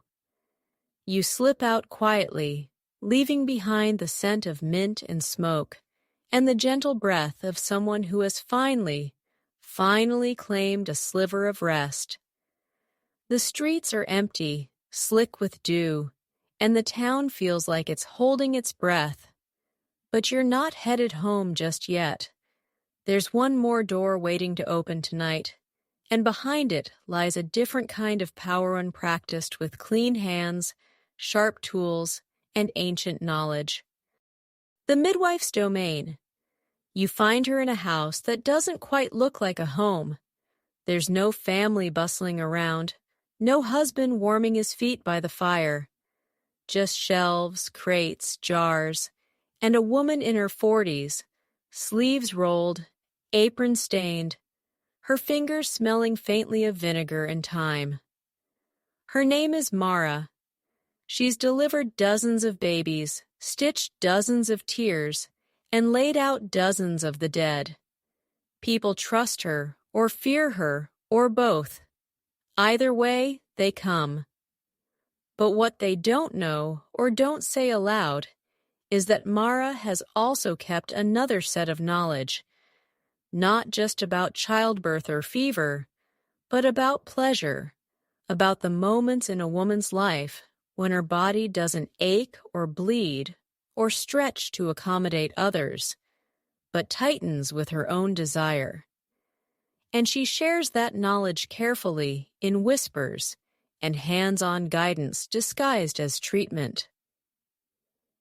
Tonight she's seeing a young woman named Lynette, newly married, pale with embarrassment. She came under the pretense of irregular bleeding, but once the door closes, her real reason stumbles out. "I can't finish," she says, cheeks blazing. "Not with him, not by myself. I thought maybe something's wrong." Mara doesn't laugh. She never does. She simply nods, draws the curtain, and pulls down a small leather pouch. Inside are herbs, yes, but also something else. A soft bundle of cloth, a smooth curved object made from antler and wrapped in waxed linen. Mara calls it the moonstone, though it's neither a stone nor magical. What it is, however, is tried and true. "Let me show you how to listen," she says gently, "and your body will speak. This right here is the hidden legacy midwives carried, decoded beyond blood and bone. They weren't just healers. They were keepers of erotic anatomy. They knew what books didn't teach, what priests refused to name. They touched, examined, comforted, and yes, educated. And often that education included pleasure. Let's talk fringe fact. In a 14th century manuscript on gynecological health, translated from Arabic medical sources, there's a short, careful passage describing how to relax the womb through stimulation. It outlines the process in clinical terms. Massage the lower abdomen with warming oil. Apply gentle pressure. Allow release. It stops just short of calling it what it is: assisted orgasm. And who is performing these treatments? Midwives quietly, compassionately, and often repeatedly. Some historians bristle at the idea. They argue it's anachronistic to assume medieval midwives understood or encouraged masturbation, that these treatments were just misinterpretations of hysteria, relief, or fertility techniques. But others say the pattern is too clear. The objects found in apothecary kits, the repeated mentions of womb massage, the coded notes in herbal texts, it all suggests a deeper, tactile wisdom, one passed from hand to hand, not pen to page. Back in Mara's cottage, Lynette listens carefully. She watches, she mimics. Her breath quickens. She's not being violated, judged, or rushed. She's being taught, not by a lover fumbling in the dark, but by another woman who knows exactly how the body blooms under its own touch. When Lynette finally finds that moment, the soft gasp, the inward curling, she cries. Not because it hurts, but because it doesn't. For the first time, pleasure feels safe, feels hers. Mara says nothing, just hands her a warm cloth and a packet of herbs to take home. Use this when the world makes you forget what you are, she says. And just like that, a life changes. You sit with Mara after Lynette leaves, the candlelight flickering off jars filled with dried roots and hand-carved tools. They all think I just birth babies, she mutters. There's no official record of this side of midwifery, no sanctioned scrolls, no statues or stained glass tributes. But if you read between the lines of medical texts, if you open the hidden drawers in dusty cottages, you find the traces. A broken comb filed into shape, a jar of oil that smells more like jasmine than medicine, a hand-sketched diagram of the pelvis with parts labeled in a mix of Latin and local slang. Nothing academic, everything human. The debate, as usual, splits down familiar lines. Was this knowledge widespread or rare? Did women like Mara share openly, or only with those desperate enough to ask? We may never know, but the very fact that such knowledge existed, rooted in care, in empathy, in bodily autonomy, is proof of something powerful, something enduring. Mara tells you she once treated a noble woman who traveled 2 days in secret to find her. She said she hadn't felt anything in 5 years, Mara recalls. Not even when she tried, not even in her dreams. By the time she left, she was humming under her breath. You leave Mara's house just before dawn. The air has that peculiar weight it gets, right before a storm dense, charged, ready to break. You know you've just witnessed something profound, no less so for being entirely unsanctioned, a passing on of knowledge not recorded in ink, but in sensation, in trust, in the fingertips of women who had no books, but knew the shape of pleasure better than any scholar ever would. And somewhere across the town, Lynette lies awake in her marital bed, one hand wrapped in cloth, the other pressed low, discovering that she is not broken after all, that there is nothing sinful about knowing herself, that she doesn't need a priest's pardon to feel whole. She just needed someone to show her the way back. You're walking again, this time down a muddy path that weaves out of town and into the edge of the woods, where everything feels a little more ancient, a little less watched. The trees hang close here like gossiping neighbors. Moss covers everything that doesn't move, and even some things that do. You're headed towards something unspoken, something left out of most official records, but very much present in the lives of medieval women. Because now it's time to talk about the object that everyone pretended didn't exist, even as it passed from hand to hand in the dark. The dildo. Yes, that one. Let's just say it plainly. You may think of the dildo as a modern invention rubber, silicone, electric. But the idea of using a shaped object for personal stimulation is far older than plastic and power cords. In fact, the word itself dates back to at least the early modern period, with roots possibly tied to Italian diletto, delight, or even the Old English dildine, a term for thrusting. But the thing itself, that existed long before anyone wrote a polite word for it.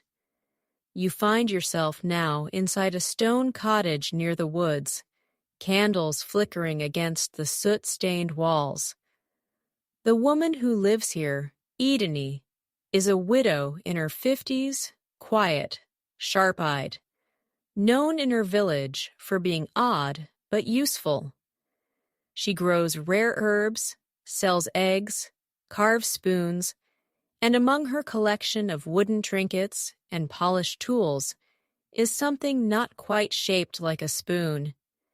It sits in a box beneath her bed, wrapped in wool and smelling faintly of beeswax. She doesn't show it off, but she doesn't hide it either, not when she sees you've come to understand. It's pine, she tells you, smoothed for years. Wasn't always for this, but things evolve. It's not anatomically precise, no detailing, no flair. But it's shaped for purpose, and it's seen use. She oils it now and then, keeps it wrapped, cleans it carefully. Some say it's sinful, she mutters. But those are usually people who don't know what to do with themselves in the dark. She chuckles, but there's history in her voice, long nights, long marriages, longer silences. This doesn't talk back, doesn't take, just gives. You pause, because here's the thing. Dildos in the Middle Ages are rarely mentioned in writing, and almost never by name. They're hidden in euphemism, metaphor, and implication. But they're there. There are legal records from the 15th century where women are prosecuted for using devices made in the likeness of male members on themselves or others. One such case from France involves two women who lived together, shared a bed, and were accused of impersonating the marital act with false instruments. The object was seized, described in court as wooden, warmed, and indecently shaped. The women were punished, the object burned. So yes, they existed. They were feared, and they were used. Your quirky historical footnote for the night. In a preserved inventory list from a mid-14th century Italian noblewoman's estate, there's a curious entry. Una, figura di legno, ben levigata, per usanza privata. Translation: a wooden figure, well smoothed, for personal use. No further details, no justification, just tucked in among the jewelry, the gloves, the books. A quiet admission that pleasure had a place even in the polished world of the elite. But what about ordinary women? Well, here's where we hit the edge of the surviving evidence. We don't have a treasure trove of labeled medieval sex toys. What we do have are stories half remembered, half erased of women like Edeni, women who worked with wood or horn or bone, women who carved things under the guise of tools, women who shaped objects for therapeutic use or womb stimulation. The scholarly debate is whether these items were genuinely for pleasure or had purely medicinal purposes. But again, it's about the context. When something is shaped just so, kept hidden just there, and cared for just that way, well, you can draw your own conclusions. Ideny runs a cloth across the grain of her tool, checking it for roughness. Can't have splinters, she says deadpan. That's one way to ruin an evening. Then, after a pause, I've made a few for others quietly. A sister-in-law, a lonely seamstress, once for a woman who said she just liked the weight of it in her hands. She looks up, half challenging. They never come back to complain. And here's the heart of it. In a world where female sexuality was either denied or demonized, the dildo was an artifact of defiance. It didn't need permission. It didn't belong to a man. It didn't reproduce or obey or confess. It pleasured silently, steadfastly, in secret. That's probably why they were so feared not for their shape, but for their autonomy. A woman who could satisfy herself didn't need a husband. A woman who understood her own pleasure might question the rest of the rules, and the church, along with the state, didn't like women who questioned anything. Still, the objects persisted, passed hand to hand, hidden in boxes, buried under floorboards, disguised as cooking tools or medical devices, never named directly because naming would have made them real, and real things are harder to burn. Idony leans back in her chair, the firelight catching her gray braid. "You know what's funny?" she asks. "I've prayed with one hand and pleasured with the other. Never felt like the Lord minded either way. You don't laugh, you just nod. Because by now you understand the layers of that statement, the decades of silence behind it, the certainty earned through touch and time that the divine and the sensual were never enemies, just two sides of a coin that the world refused to flip. You step back out into the woods as the wind picks up, rustling the canopy above. The path feels different now, like you're walking with the knowledge of something that was never supposed to survive, but did not in texts, not in sermons, but in carved pine and calloused hands, in the steady rhythm of women who found pleasure on their own terms and didn't wait for permission to reach it. They didn't need a name for it, they just needed to feel real. You leave the woods with the whisper of pine still clinging to your clothes and step back into the lanes of a small village nestled along the edge of open farmland. This place feels older than old not because of its age, but because of what it keeps hidden in plain sight. Stone walls draped in moss, thatched roofs sagging with rain, narrow doorways built just wide enough for one. You're here not for a person this time, but an object, or more accurately, a pattern woven across the tapestries that hang in homes, abbeys, and halls. Tonight, you're staring at the threads. Because sometimes history doesn't whisper, it weaves. Inside one low cottage, you meet Joan, a woman who spins flax and dyes wool with walnut husks and onion skins. Her hands are the color of bark, and her back bends slightly from years at the loom. She's quiet, practical, and the kind of person you'd overlook unless you knew what you were looking for. On the far wall of her home hangs a large woven tapestry, a pastoral scene. Nothing scandalous at first glance. There's a shepherdess, a tree, a river, all very pious, very safe until you look closer. One vine wraps around the trunk in a perfect spiral. Its tip curls just so suspiciously suggestive. The shepherdess's fingers are oddly positioned on her spindle, and those sheep a bit too interested in the knotted roots beneath the trees. It doesn't scream erotic, it smirks it. This was a language of its own. During the Middle Ages, embroidery and tapestry weren't just decoration. They were storytelling, documentation, and in some cases, rebellion. And women, especially those confined to the domestic sphere, spent hours stitching long days, aching fingers, minds wandering. Some of those minds stitched prayers, others something far cheekier. Let's talk about the Bayeux Tapestry. Yes, that one.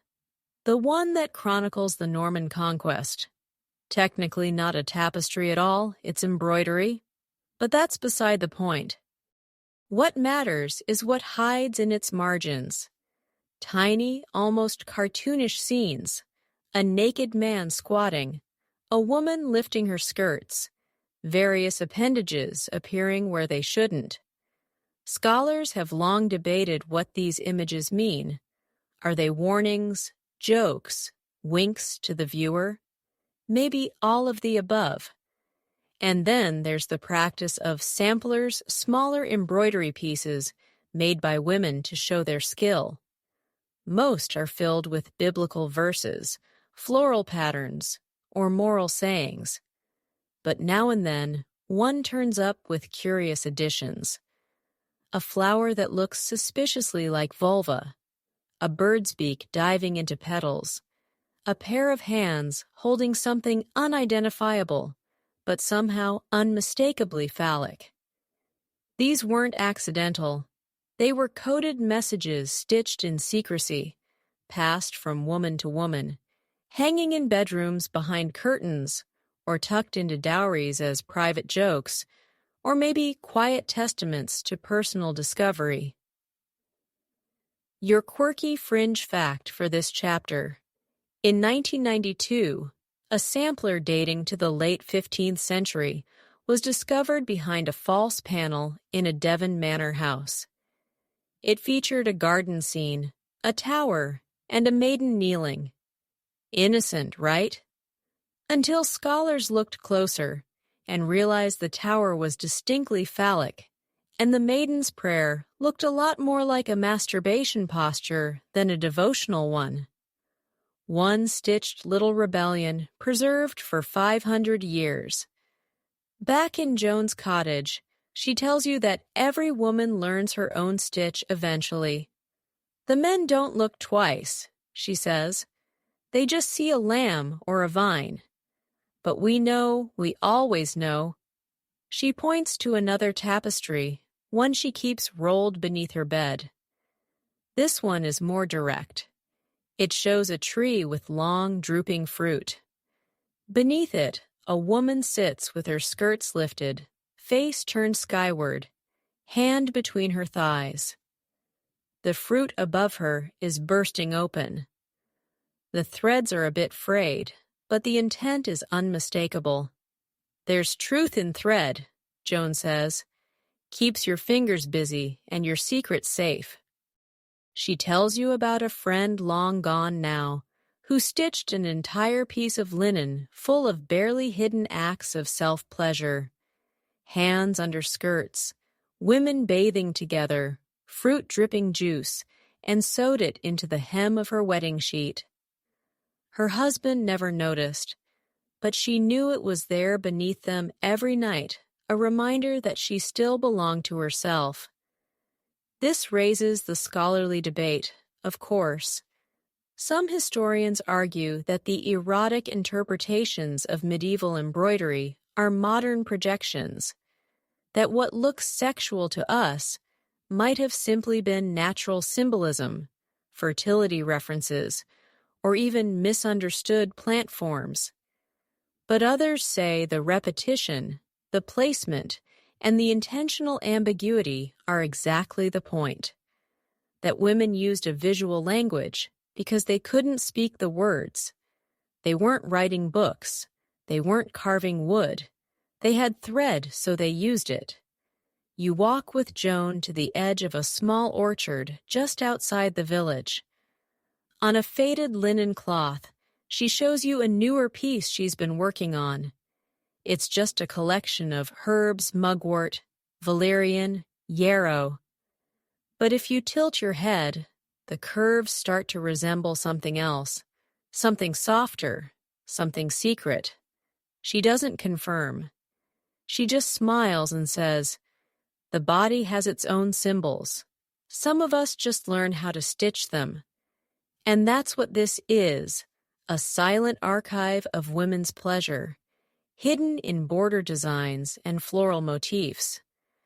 Not loud, not lewd, just quiet reminders that even in domestic labor, even in spaces meant to keep them contained, women found ways to express what they couldn't say.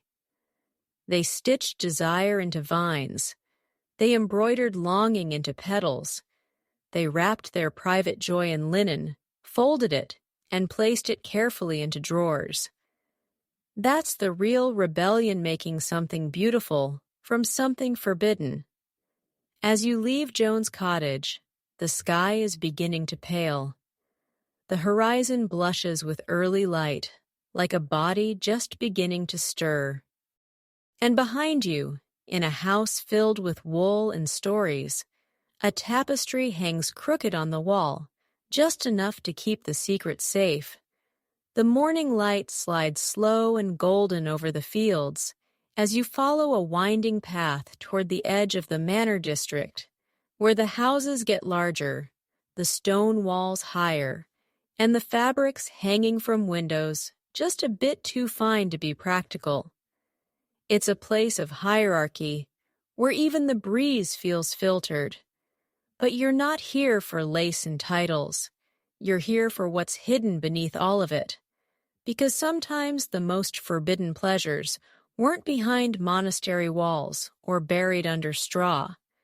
They were stitched into sleeves, brushed across skin, woven into the very cloth a woman wore. Welcome to the world of sensual fabric. You step into the private chamber of Lady Cecily, a noble woman of 38, whose husband is off negotiating something political, and whose children are with the wet nurse. The room smells like beeswax polish, crushed lavender, and the faint, dizzying sweetness of imported spices. The tapestries here aren't suggestive, at least not like Joan's. They're grand, full of saints and allegories. But what catches your eye isn't the wall. It's the bed, or more specifically, the silk laid over it. Cecily watches you look. She knows. The silk is deep red and impossibly soft expensive, rare, the kind of fabric that takes months to make and could buy a small cottage if sold on the right day. She tells you she requested it specially. For warmth, she says, though there's not a chill in the air. Then she picks up a second-piece black velvet edged in silver thread. This one, she says slowly, pressing it to her cheek, feels like breath. She's not being poetic. She's being honest. In the medieval world, fabric wasn't just fashion. It was sensation. And for women, especially those of means, certain fabrics became conduits for pleasure. Sumptuary laws restricted who could wear what, often forbidding commoners from using velvet, silk, or fur. Why? Because those fabrics mattered. They clung to the body. They moved against the skin. They aroused. There are records of women, particularly noble women, lining their undergarments with fur not for warmth, but for intimate contact. The soft brush of rabbit or squirrel fur on inner thighs, not an accident, not when you could afford linen and wool for warmth. This was intentional hidden, unspoken, but very much felt. Cecily lifts the hem of her chemise to show a patch of cloth sewn near the hip white silk, thin as breath. Sometimes, she confesses, when the days are long and I'm alone, I sit still and let it move across me. She doesn't finish the sentence. She doesn't have to. Your quirky fact of the evening: in a 15th century French inventory of a noble woman's belongings, there's mention of a lining of velvet sewn discreetly into the bed linen for nocturnal rest. Now we could pretend that's about comfort.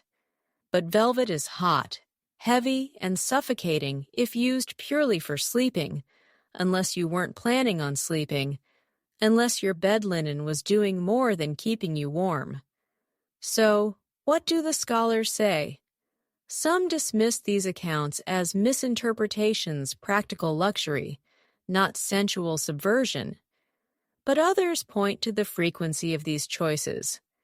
Velvet inner linings, fur-trimmed shifts, silk that barely covered anything at all. They argue that women were using fabric not just to dress themselves, but to feel themselves, and in a world where pleasure couldn't be spoken, touch became the language of resistance. Cecily tells you about her favorite robe dyed indigo, lined with otter fur, weighted just enough to press against her body as she walks. If I move slowly, she says, it wraps me like a hand. She laughs low in her throat. Sometimes I don't even have to do anything else. And here's where the conversation gets even more interesting. In private letters, especially those between women, there are mentions of the blush-colored lining or that sleeve that feels like breath. These weren't just aesthetic comments. They were coda language of texture, temperature, and subtlety that allowed women to discuss pleasure without ever using the word. One noble woman writes to her sister in a letter preserved in a 14th century collection, "The new velvet chemise you sent me is distracting. I thank you. I wear it often when I'm meant to pray. That's not about fashion, that's about feeling." You sit on Cecily's bed as she runs her fingers down a bolt of silk. She tells you she used to think pleasure had to come from someone else, her husband, a lover, a poem.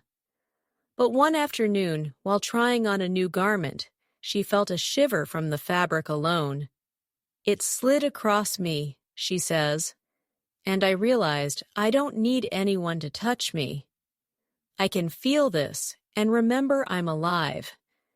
And this opens the door to an entire world of private rituals. Women wore certain fabrics on certain days. Some lined their undergarments with rose petals soaked in honey water. Some chilled their linens before pressing them to warm thighs. Some, like Cecily, simply wrapped themselves in silk and let the texture do what years of silence and marriage had not awakened them. But the debate endures. Did these women know what they were doing? Or were they just enjoying comfort, blissfully unaware of the erotic undercurrent? Maybe both. Maybe they didn't have the language to explain it, but their bodies understood. And sometimes the body leads where words won't follow.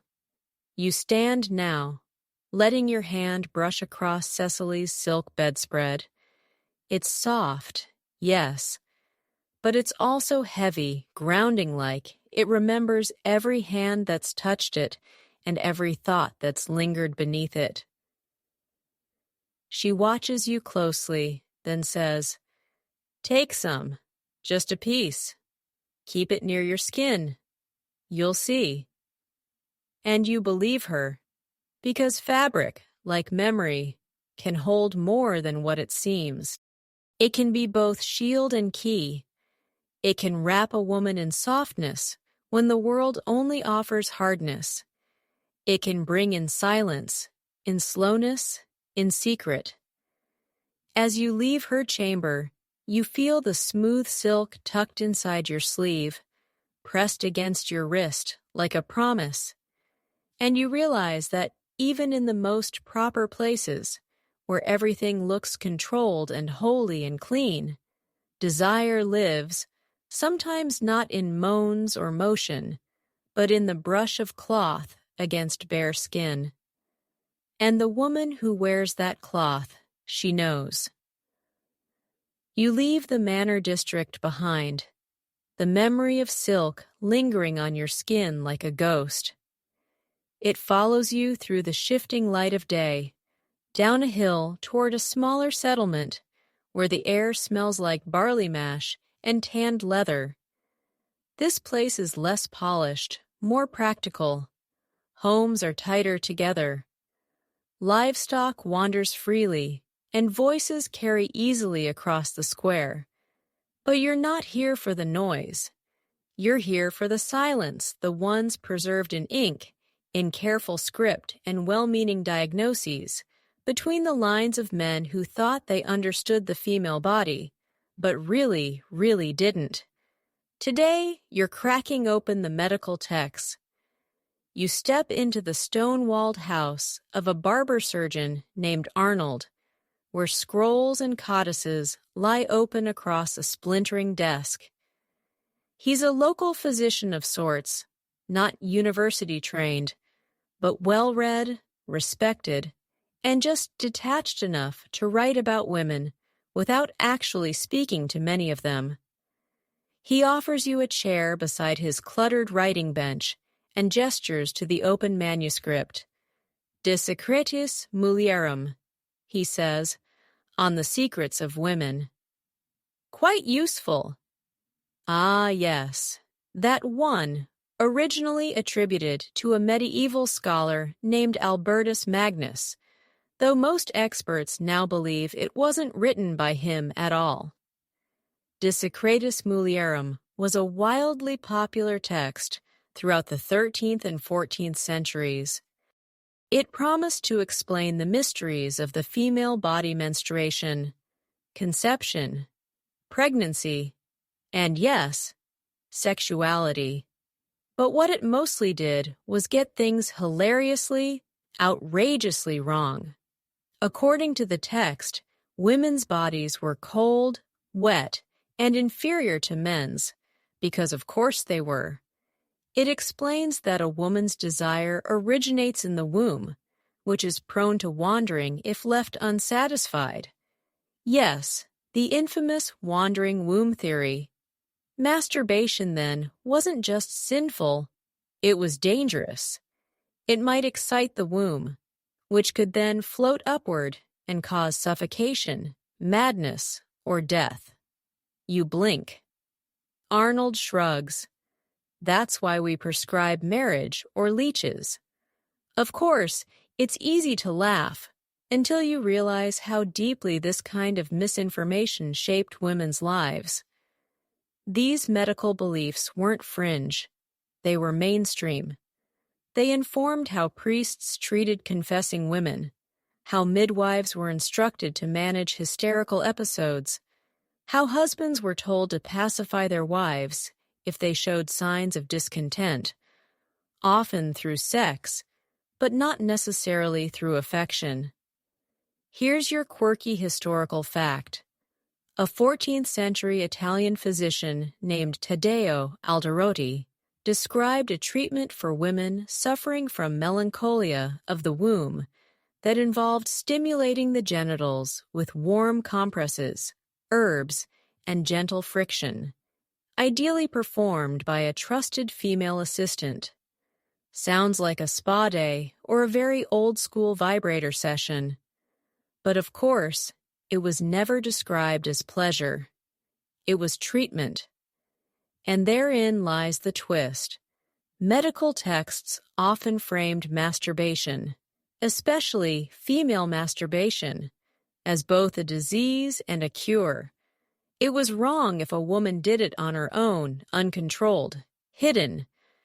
But if it was prescribed, if it came with the right herbs, the right gloves, under the guise of restoring balance suddenly, it was medicine. That's the scholarly debate in a nutshell. Were these male-authored remedies actually unspoken acknowledgments of female sexuality?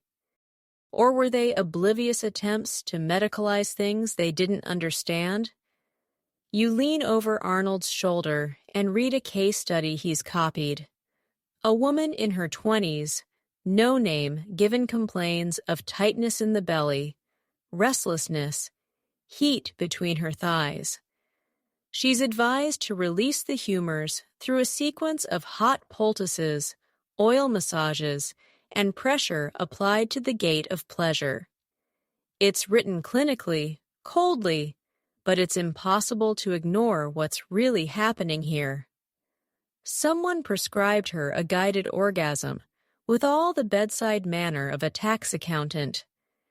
And not all treatments were hands-on, some were herbal. Arnold hands you a satchel of dried damiana leaves, rosemary, and crushed fennel. This is for womb stirrings, he explains, calms the blood, encourages movement. You imagine how many women drank such teas with a knowing smile. They didn't need to read Latin to feel what was happening. They just needed to know their own bodies. But not every woman welcomed these remedies. For many, the shame ran deep. Centuries of sermons and scoldings had taught them that any desire was a deviation. So when the treatments worked, when the pressure and heat and friction brought them relief, they panicked. They confessed. They fasted.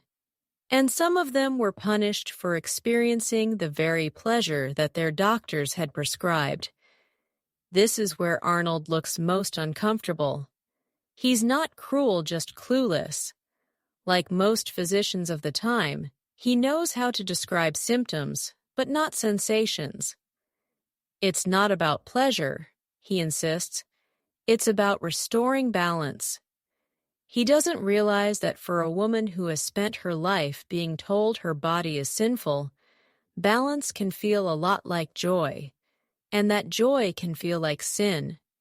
You glance around his workspace, diagrams of the female reproductive system drawn with more imagination than accuracy, a jar labeled womb salts, a bronze tool shaped oddly.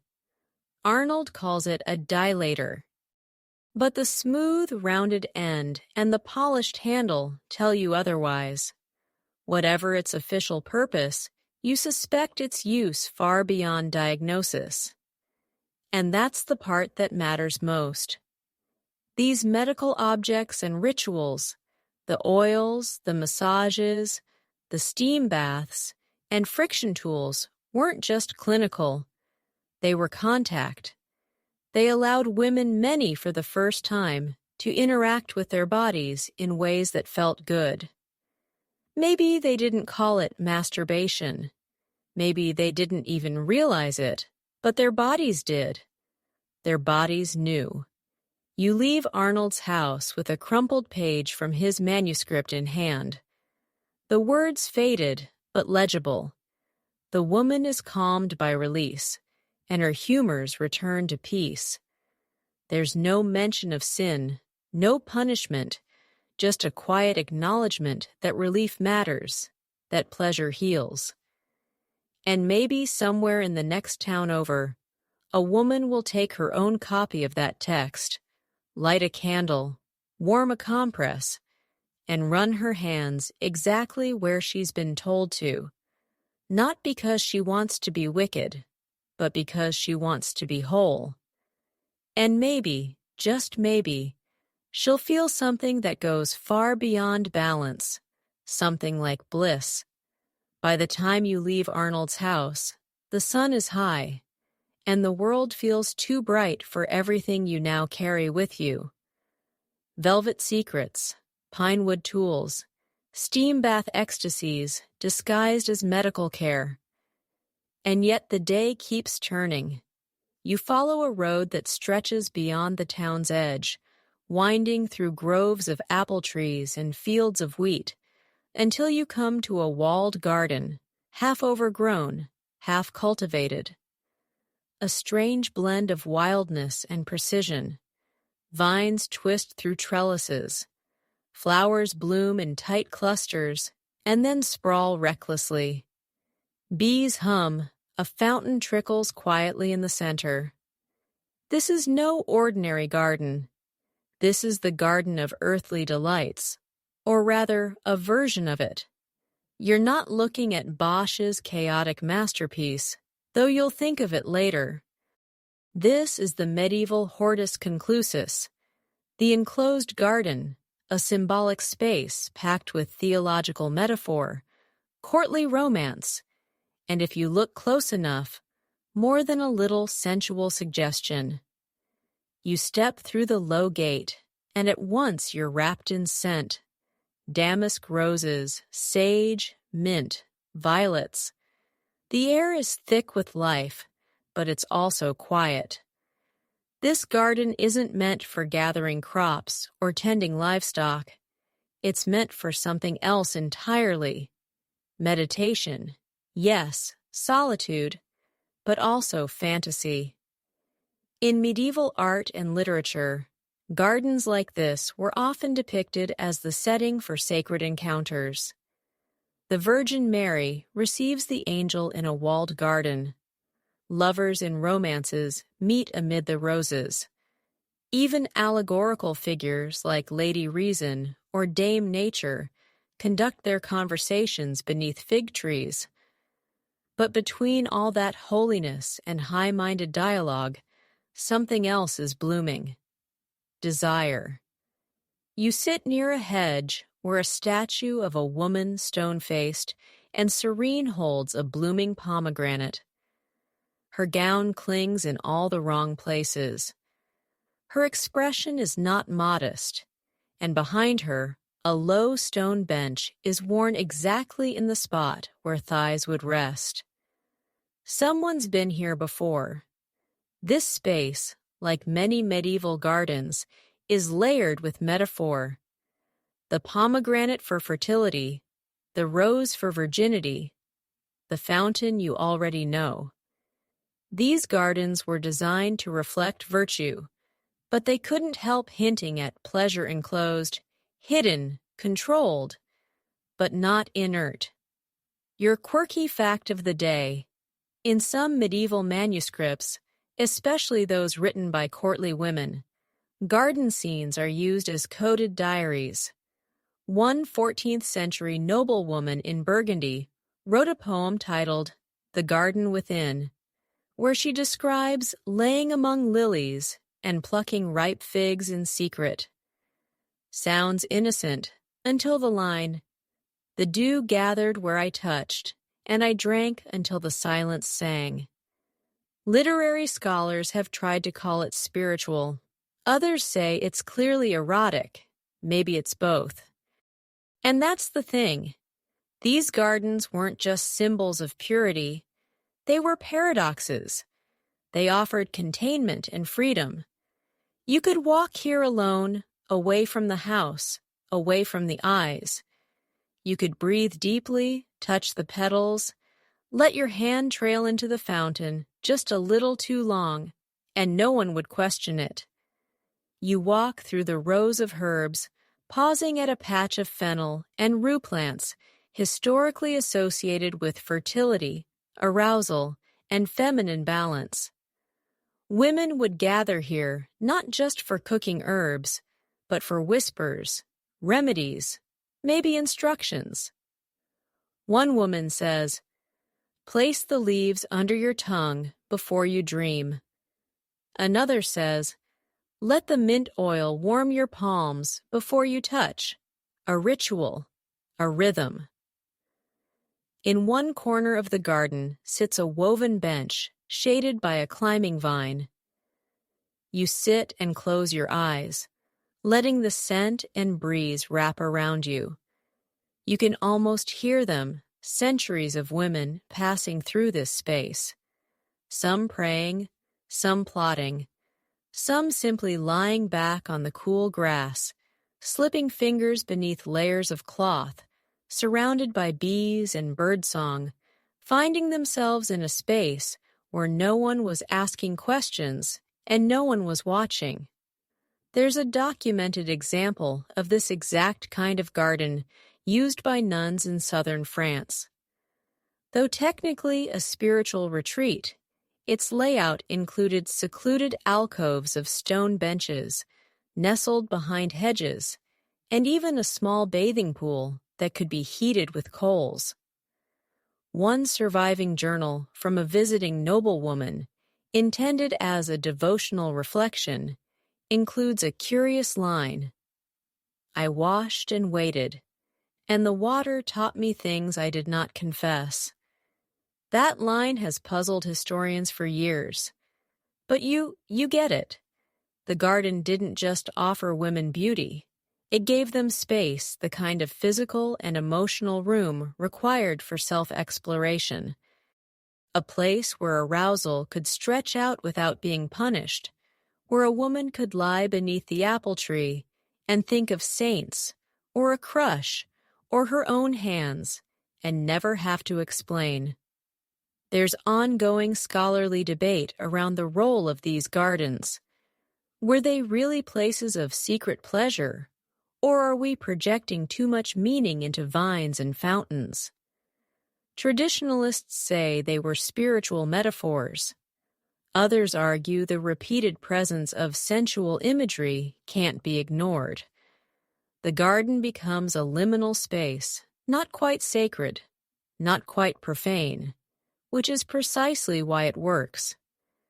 Because in a world that offered no bedroom privacy, no sexual education, and certainly no affirmation of female desire, gardens became more than just symbols. They became hiding places for heat. You walk back to the center of the garden, near the trickling fountain. You dip your fingers into the water cool and soft, and remember that for centuries this same gesture might have stirred something, a memory, a longing, a touch. Maybe a young girl would come here after her chores, sit with her skirts pulled slightly up, let her fingers explore what no one had named.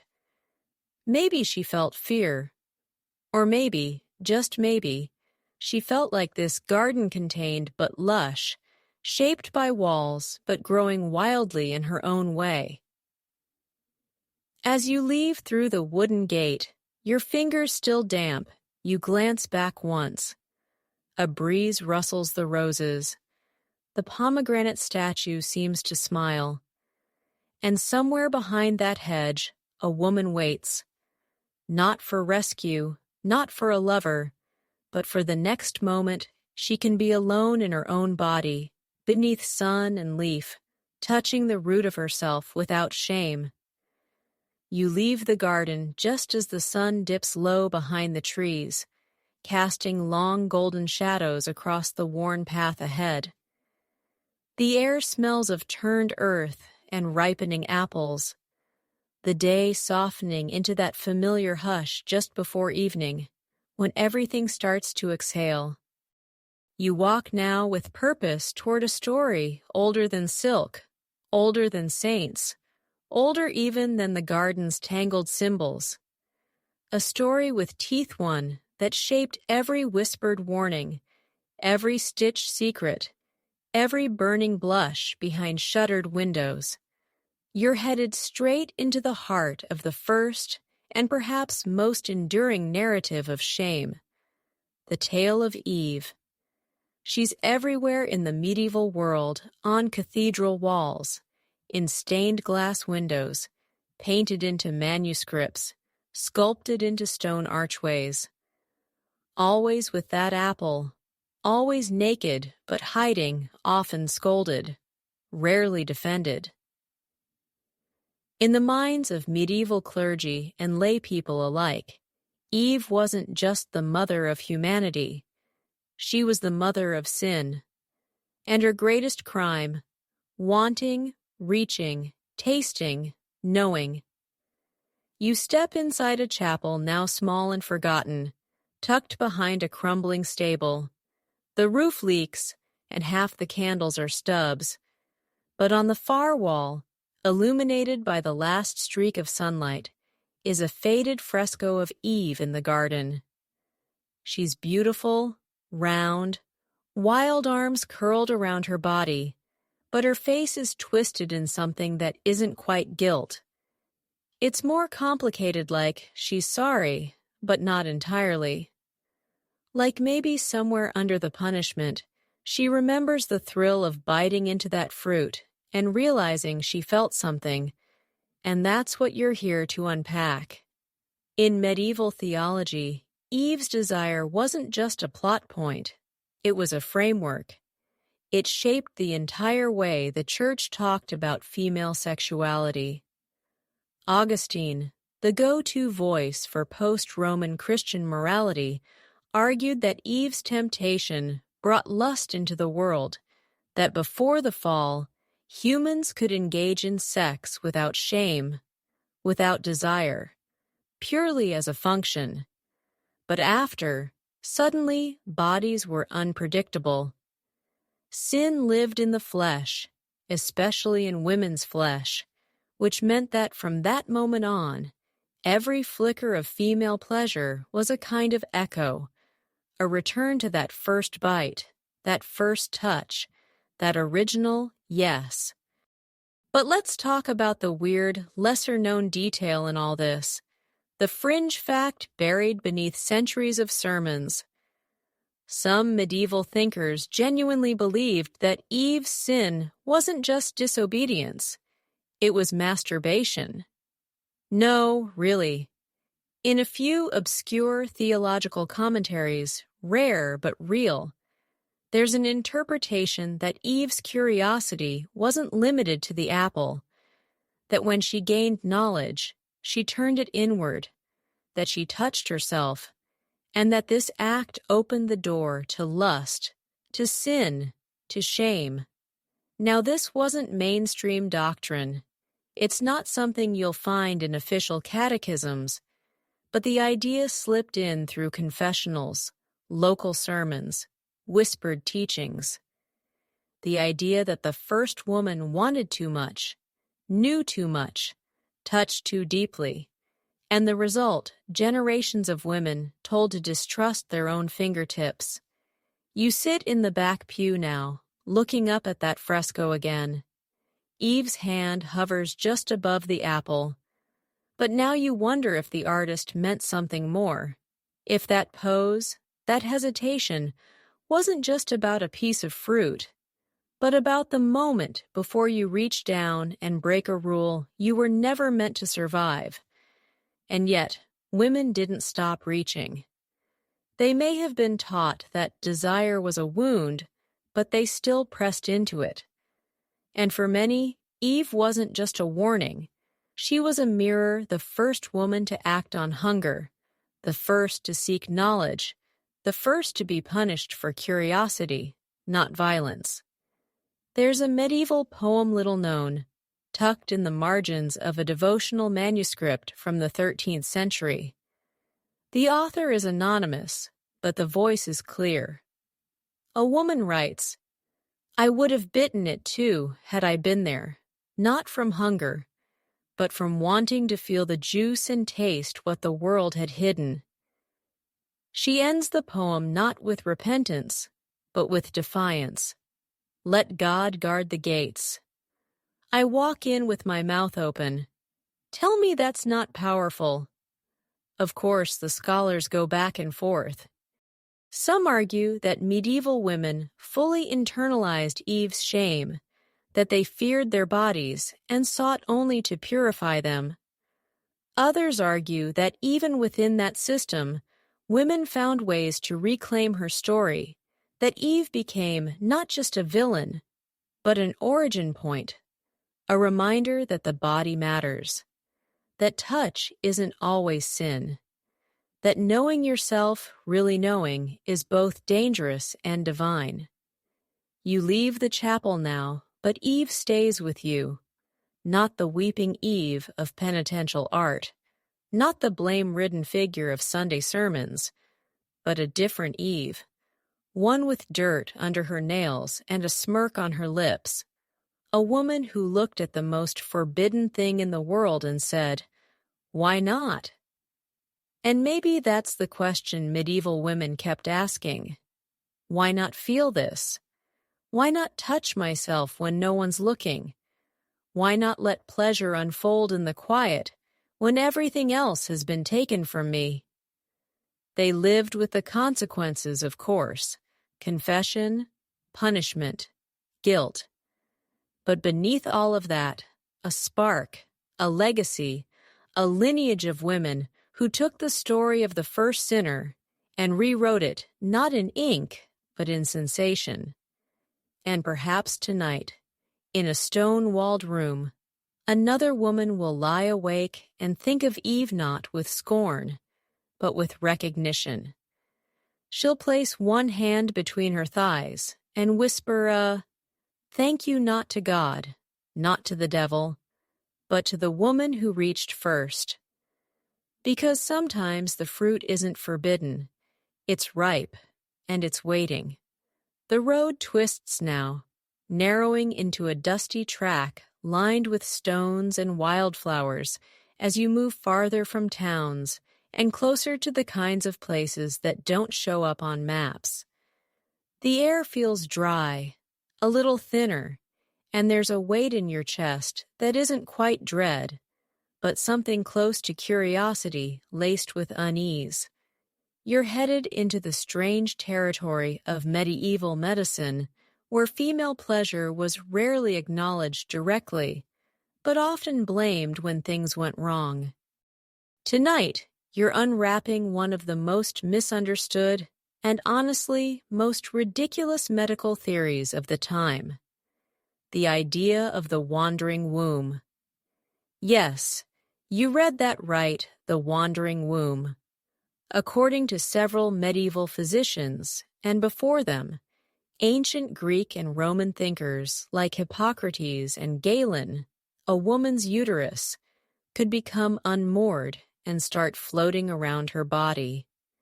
This was considered the cause of everything from fainting to hysteria, to seizures, to choking fits, and even death. A restless womb, they claimed, was a dangerous thing. Now imagine living with that over your head every day. Not only were women taught that their bodies were inherently flawed, but that a literal organ could go rogue at any time if not properly managed. You step into the home of a healer named Sabina. She's not a university-trained doctor. She's a folk practitioner somewhere between midwife and wise woman, and her house smells like warm milk, resin, and roasted roots. She greets you with a nod and sets a pot to boil, tossing in dried herbs with such ease it feels like muscle memory. "You'll hear about the womb," she says without looking up. "Aren't we all?" Sabina has spent her life dealing with the symptoms male doctors wrote about, but never experienced: cramps, heat, night sweats, dreams that left women flushed and shaken. The womb doesn't wander, she says plainly, but it does speak. And women, she tells you, have always known how to listen, even when no one else did. She pulls out a cloth-wrapped bundle from under the table. Inside, a clay jar filled with scented oil, a stone smoothed by decades of use, and a small handheld fan made from woven reeds. This, she says, is how we bring the womb back. The ritual involves warmth, pressure, breath. And here's the part no one likes to say out loud: a very specific kind of stimulation. According to Sabina, a womb that feels neglected stirs the rest of the body into chaos. Not unlike the rest of us, she adds with a half smile. Her treatments include oil massages, low, slow circular movements over the abdomen and thighs, along with warm compresses and sometimes guided release. "We don't name it," she says. "We just let it happen." And here's the strange, brilliant part. It works. Not because of magic or mysticism, but because Sabina is giving these women something the formal medical establishment refused to: permission to feel, to explore, to finish. Let's go deeper into the scholarly side. Medieval medicine was based on the theory of Humer's 4 bodily fluids: blood, phlegm, yellow bile, black bile, that needed to stay in balance. Women were thought to be cold and wet by nature, overly governed by blood. When this blood, a polite way of saying sexual energy, built up, it needed to be released, or else it could rot, stagnate, or send the womb wandering in search of heat. That's where things get unintentionally funny. One medical text from the 13th century describes the womb as a greedy animal, always hungry for moisture and warmth, curling upward through the chest if denied them. The prescribed cure, sweet-smelling herbs placed near the nose and foul-smelling herbs between the legs to lure the womb back into place, like it's a confused cat. But Sabina isn't working with confused cats. She's working with desperate women. She tells you about a widow who came to her after months of sleeplessness and crushing melancholy. Doctors blamed her age. Her priest blamed Eve. But Sabina, she touched her belly, felt the tension, and knew. She hadn't touched herself in years. She, Sabina explains, didn't even remember how. So Sabina guided her slowly, gently, with warm oil and steady pressure, not as a lover, but as a healer. By the time she left, Sabina says, she cried not from shame, from remembering she was still in there. That's what gets lost in all the medical nonsense. The core truth that a woman's pleasure is not a luxury or a sin, but a form of return, a reclamation. Now, not all scholars agree on this interpretation. Some argue that treatments like Sabina's were rooted in superstition, not pleasure, that they were never meant to encourage masturbation, but to prevent it, redirecting the desire toward something clinical. But others say the line is thin. When the treatment includes oil, privacy, and guided touch, it's hard to pretend the outcome isn't sensual, especially when the women return not just healed, but glowing. Sabina leans over and lights a small brazier filled with mint and mugwort. The scent fills the room sharp and heady. Most of what we treat, she says, is longing. We just call it by other names. She shows you a wooden tool narrow, curved, worn smooth. To press the womb, she claims, but you know, so does she. And that's the secret at the heart of this whole wandering womb theory, that it was never about the uterus moving around like a confused ghost. It was about explaining away what couldn't be controlled female arousal, female pleasure, female autonomy.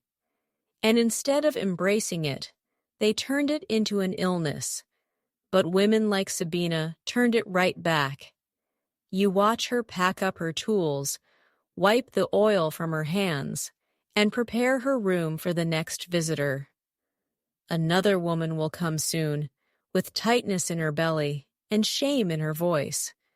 And Sabina will teach her, too, not how to pray it away, or fear it, or bury it, but how to listen, to soothe, to press the heat instead of hiding it. As you step back into the fading light, the air is warm against your face. The earth beneath your feet feels steadier somehow, and you realize again what medieval women must have felt in their most private moments.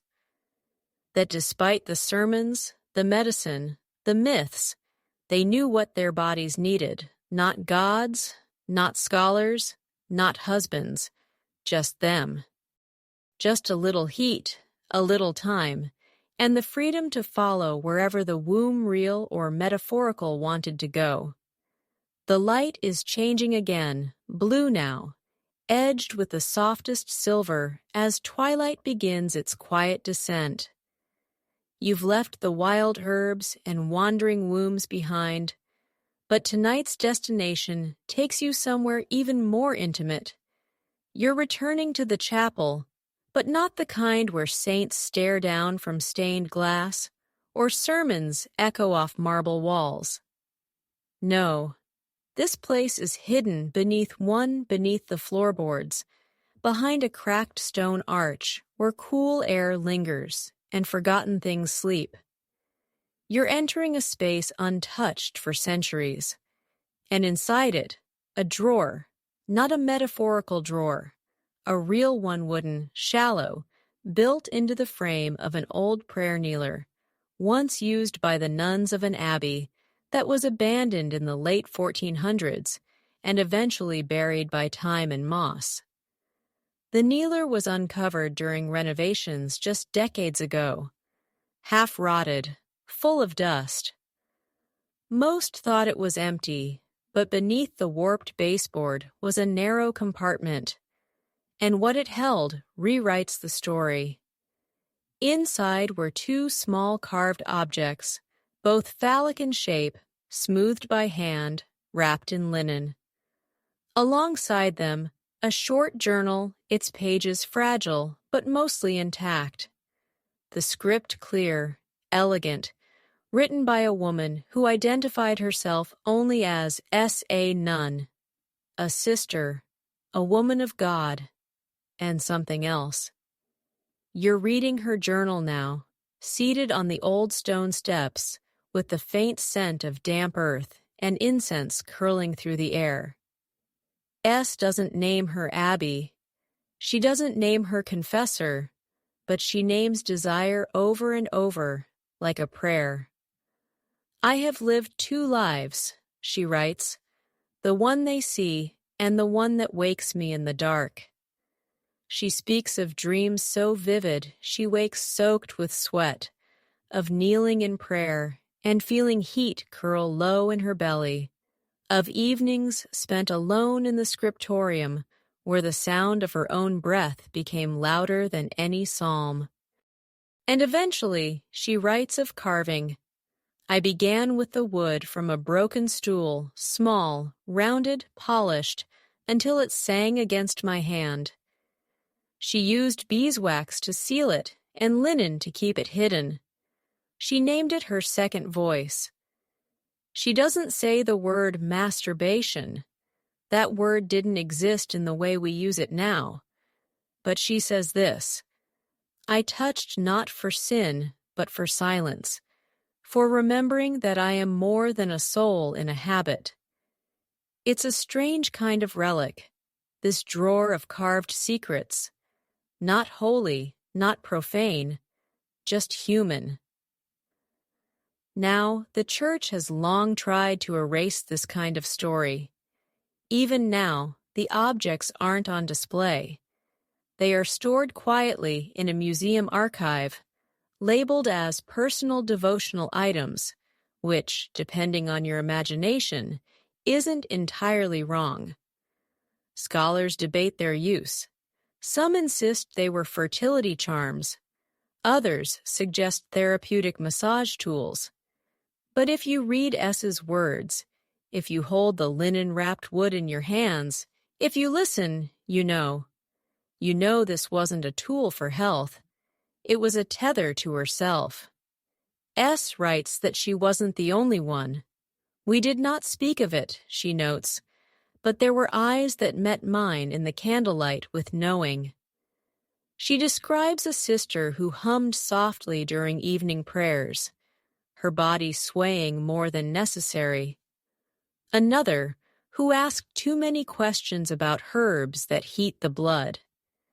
These were not accidents. They were signals, glances passed beneath veils, a shared understanding that what the Church couldn't name, women would still find. Your fringe fact tonight. In the early 15th century, a bishop's report from a monastery in what's now northern Spain accused several nuns of suspicious behavior at night and confiscated a set of instruments not befitting chastity.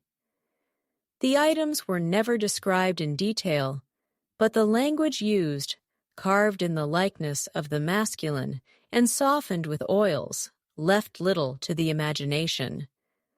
The report was buried, redacted, forgotten, but the truth poked through.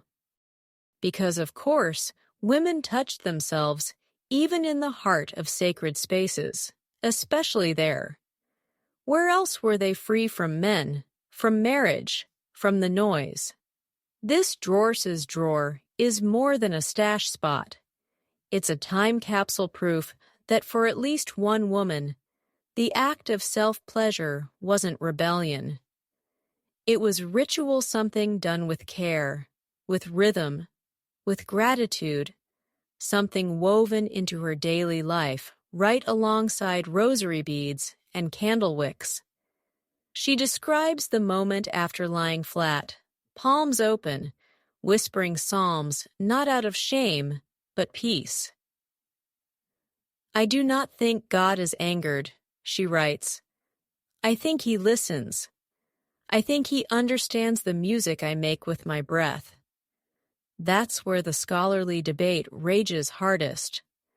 Some insist that nuns like S were anomalies, that their actions were deviations, not reflections of any broader experience.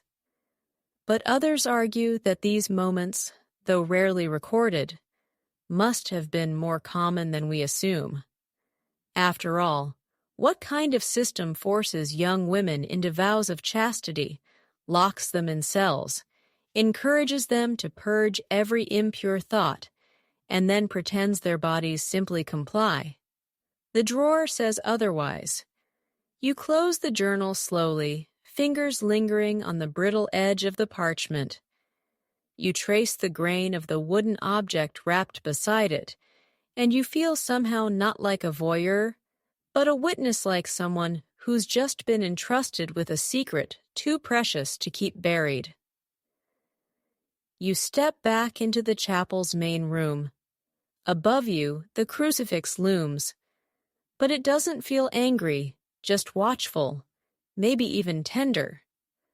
Because maybe, just maybe, holiness isn't the opposite of pleasure. Maybe it's what happens when the two meet in quiet defiance. You walk out into the night air, stars just starting to press through the dark. And somewhere beneath layers of stone and moss and dust, that drawer remains still hidden, still real, still holding the truth that women, even in their most sacred roles, still reached for themselves. Not in sin, not in secrecy, but in the quiet, pulsing act of remembering they were whole. You leave the chapel ruins behind with the air crisp on your skin and something like reverence trailing behind your steps. The moon has crested the tree line now, laying a thin silver gloss over everything it touches. The rooftops, the stone fences, the still warm road. You walk for a while, farther out this time, past the abbeys and markets and manor walls, until the paths lose their edges and fields stretch wide into the dark. There's a cottage here, hunched low beneath the sky, half swallowed by the tall grass. No spires, no shrines, just a thatched roof, a sagging door, and a curl of smoke threading into the night. Welcome to the world of the medieval peasant woman. This is where most women lived, not in noble halls or sacred cloisters, not surrounded by saints or scandal, just here, in small homes with chickens outside and children inside, with aching backs and rough hands, and a rhythm of life so constant that pleasure often got left in the margins, unless, of course, you made space for it. You knock, and the woman who answers the door is named Ida. She's not young, not old, just real. There's dirt on her skirt, flour on her arms, and a calm in her eyes that comes from surviving more than one hard season. She offers you bread before words, then pulls up a stool by the hearth and begins to talk as if you've always been here. You want to know how we handle the ache? She says simply, hands folded, eyes on the fire. Well, it depends on the day. That ache? She means the one that builds quietly over time, not lust the way poets write about it, not sin or scandal or spectacle, just the slow, steady hum that starts when your body remembers itself after hours bent over a washboard or hauling water or stretching wool across the frame. And for women like Ada, that hum had to be answered with what was available: time, privacy, and practicality. Ida's house has no hidden drawer, no silver bed linens, no moonstone tools. What she has is a bench worn smooth where she kneels to grind grain. A rounded stone she keeps near the hearth for warming useful, for muscle aches and other kinds. A small strip of cloth she wraps around her thighs, not for modesty, but for pressure. And her hands, always her hands. I didn't know what I was doing the first time, she admits. It just happened. I was bathing, and the water moved. I moved, and there it was, the quiet. She smiles at the memory, not embarrassed, just thoughtful. After that turning, I learned how to find it again. Sometimes with the stone, sometimes in the barn, wherever no one's watching. Here's your quirky footnote for the night. In a 14th century German folk remedy book, tucked between recipes for cough syrup and poultices for bruises, is a short line about the warming of womanly blood through circular massage and breath. No source cited, no explanation given, just a note to let the touch be rhythmic and steady until release of the red vapors. That's not treating a fever. That's describing something else entirely. The scholarly debate, of course, argues over whether medieval peasant women had the time or even the knowledge to engage in self-pleasure. One side says they were too burdened, too uneducated, too monitored. The other side points out that where there are bodies, there is instinct, that even without books or sanctuaries, women knew how to seek relief. That pleasure isn't a luxury. It's a language the body speaks, whether or not you're taught the words. You sit by the hearth with Ida as she tends to her pot of herbs, stirring clockwise, then counter. She tells you about her friend Lena, who never married and lived in the woods with 2 goats and a love of mushrooms. Lena once gave her a handful of dried roots and told her to grind them into oil for the kind of pain only quiet hands can reach. Ida used it sparingly, mostly on her lower belly during moonsickness, but once she used it with her own fingers, slowly under the stars. It was, she says, like coming home to myself. And this is what matters most, the idea of ownership, of knowing your own body well enough to find its edges in the dark. For peasant women, whose days were ruled by weather and work, that act wasn't just about pleasure. It was about returning to something internal, unspoken, entirely theirs. There's an old hearth saying she recites while adding wood to the fire. Better the flame you stoke yourself than the one that burns you uninvited. It's meant as a warning against unwanted touch, but Ida claims it with a knowing glance. She's never said the word masturbation, but she doesn't need to. Her language is older than that. Her pleasure doesn't ask for naming. Before you leave, she presses a bit of smooth beeswax into your palm. Try warming it with your breath before you use it, she says, eyes twinkling. The heat helps. No further instruction. She assumes you'll understand, and you do. You step back outside beneath a quilt of stars, and somewhere behind you, Ida settles into her bed, tucking herself under layers of wool and thyme.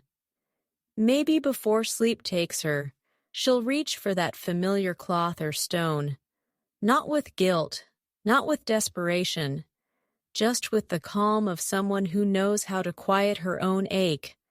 Because even without saints or silk or scholarly scrolls, women like Ida found ways to feel good in the barn, in the bath, in the flicker of firelight, when the night finally belonged to no one but them. And that perhaps is the clearest truth yet. No matter how rough the world, the body still remembers softness, and the hands they follow. The night deepens as you walk on, the stars sharpening overhead, the road narrowing into a quiet loneliness.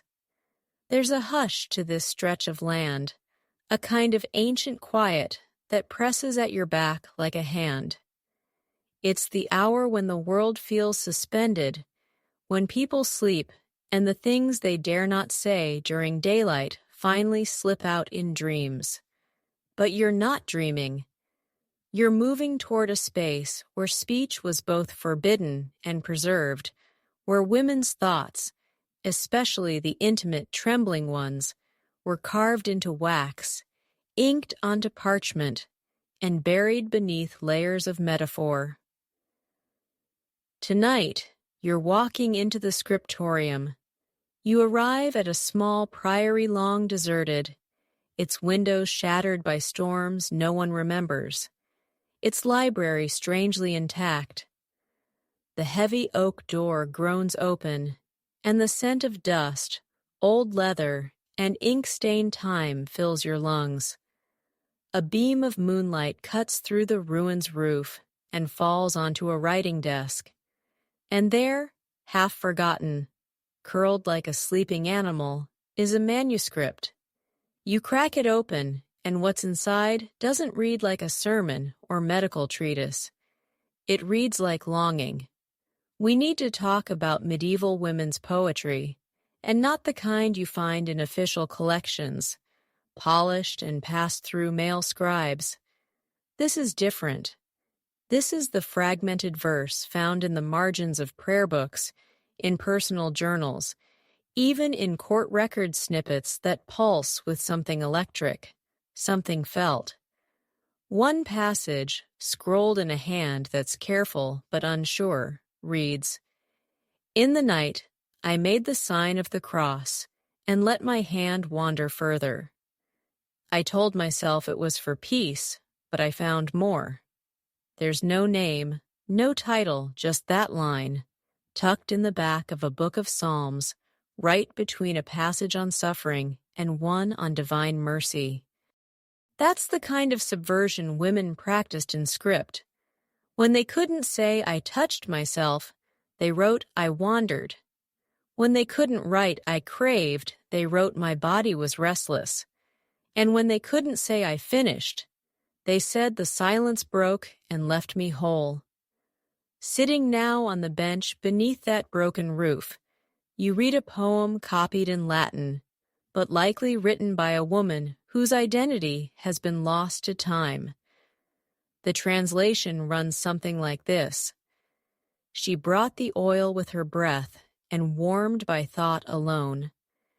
And there, in her quiet bed, her fingers sang louder than any priest. It's not crass. It's not explicit. It's intimate. And that's the magic of these texts. They remind us that for all the noise the medieval world made about sin, some women wrote their desire into permanence, not loudly, but stubbornly, line by line, hidden in metaphors, wrapped in religious language, but unmistakable if you knew how to read it. Here's your fringe fact for the night. In a 14th century convent, a nun's notebook was discovered containing Latin prayers, with unusual phrasing repetitions of words like thirst, quivering, and climbing. A historian argued that it was devotional language. Another scholar pushed back, suggesting it was quasi-erotic mysticism. And then someone else, quietly in a footnote, wondered if it might not be mysticism at all, just a woman recording what her body did when she touched herself, and called it prayer, because that was the only word allowed. That's the ongoing debate. Were these women mystics, or were they just deeply, beautifully alone? Some historians argue that sexual ecstasy and religious ecstasy were often indistinguishable in the language of the time. Others argue the overlap was intentional, because it was the only safe place for women to express desire. When you couldn't write "I want," you wrote "I long for God." When you couldn't say "I came," you said I felt lifted. But behind the veil of theology, the reality often pulses through. Women wrote about heat, about breath, about shivers and wetness, and aching and peace. They just used symbols, lamps going out and being reignited, the sweet oil of the bridegroom, the wound that closes when touched with love. You find a fragment here that nearly takes your breath. He did not come, but I did. I did. Alone with linen and the psalter open beside me, I sang the song of songs and answered it with my skin. Imagine being her quill in hand, the candle burning low, heart pounding with the risk of writing it down, knowing someone might read it, knowing no one might, but still needing to say it. And here's the strange, lovely irony. Many of these women were writing in Latin, a language reserved for scholars and priests, men who'd never speak of their own bodies, let alone women's. But these women, they bent Latin to their will. They turned it into a language of touch, of pulse, of midnight solitude and post-release quiet. You run your fingers across one such page now, its corners browned with age, its ink faded to ghost script. The words are barely visible, but their meaning hums beneath the surface.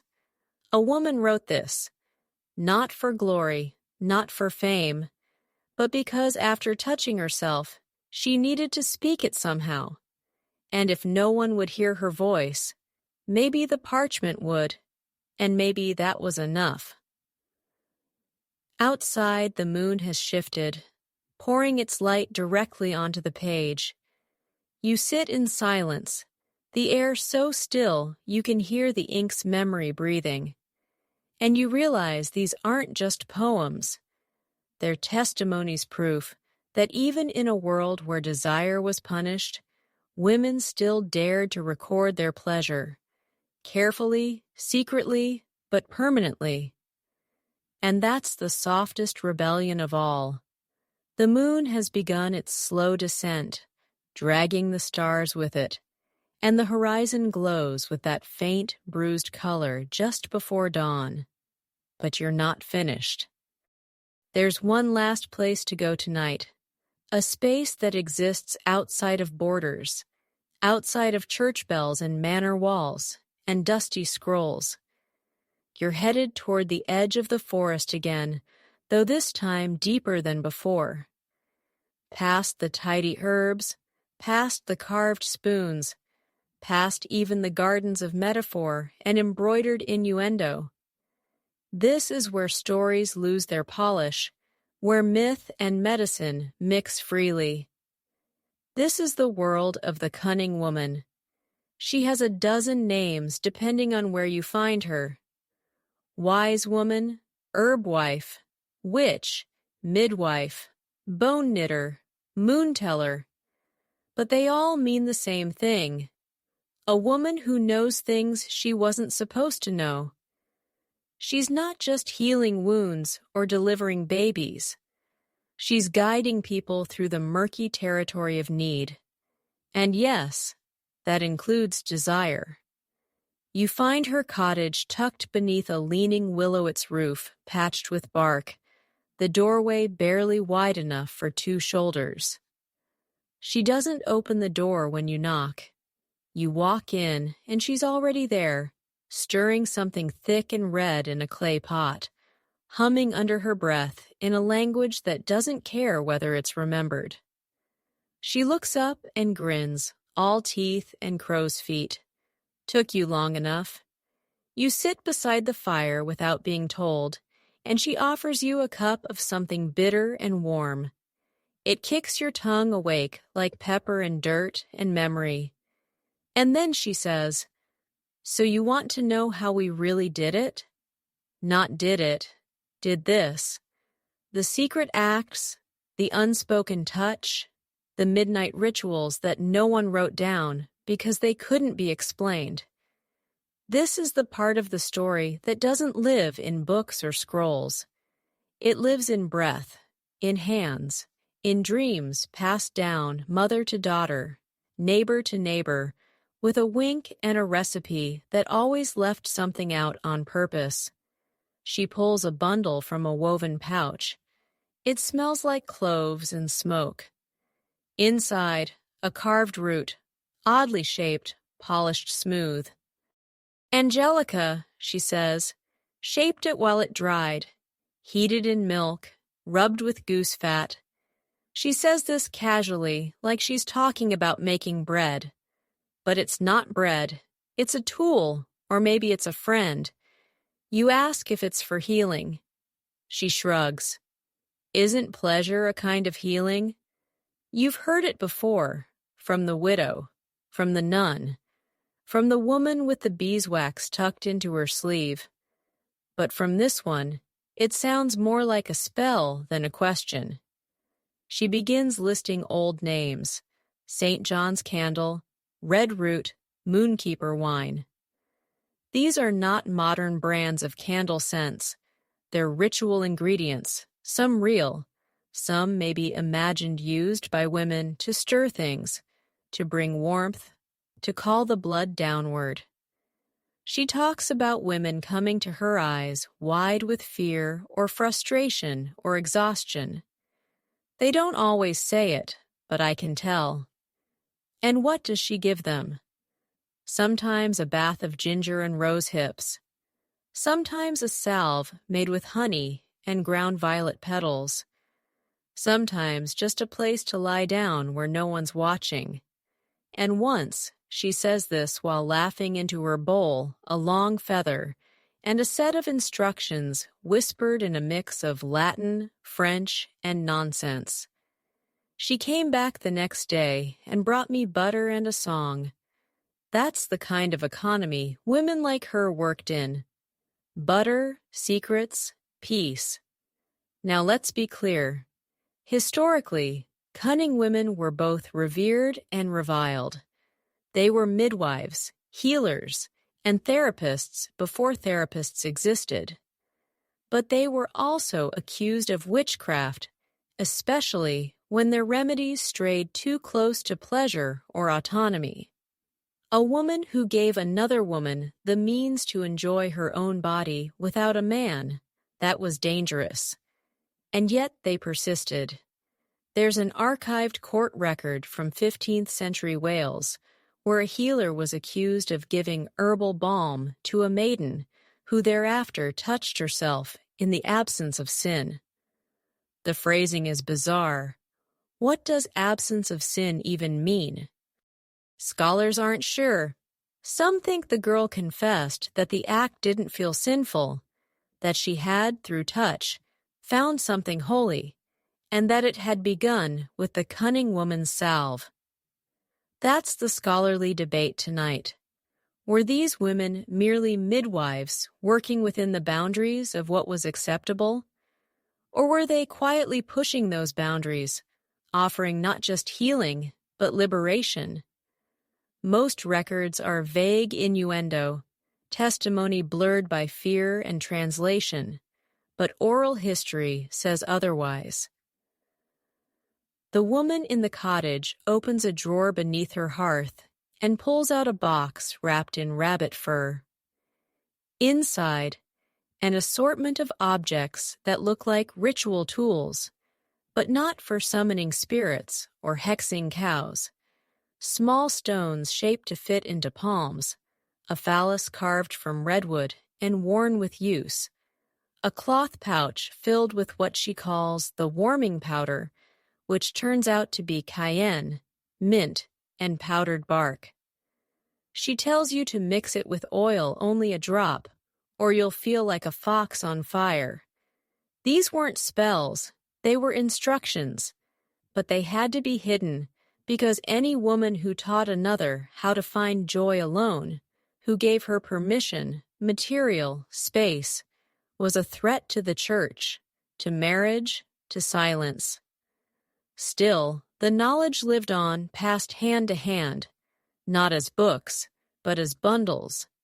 not as sermons, but as side-eyes and muttered advice and recipes scribbled on the backs of flour sacks. And often, pleasure was treated the same way as pain because the line was blurry. When a woman ached and couldn't explain why, the cunning woman knew. She would place a hand on the belly, stir her pot, and say something like, "What your womb wants is not a baby, it's you." And that was all. As you stand to leave, the woman in the cottage presses a small bundle into your palm cloth. Wax. Something soft and strange. "It won't fix the world," she says, "but it might help you breathe." You nod. You don't need the full spell, just the trust that someone long ago believed your pleasure mattered. You step back into the clearing, and the first birds are beginning to call. The sky has softened into blue, and you walk on bundle in hand into a world that still doesn't know how to talk about what women do in the dark, but where they've always known how to do it anyway. Because whether in a forest, a convent, a field, or a stone-walled bedroom, there have always been women whispering to each other, "Yes, you can." Dawn stretches slow and quiet across the hills, painting everything in pale gold and whispering away the mysteries of night. You've walked through gardens and graveyards, tapped fingers against tapestry threads and velvet hems, listened at the doorways of abbeys and cottages and dim-lit bedrooms.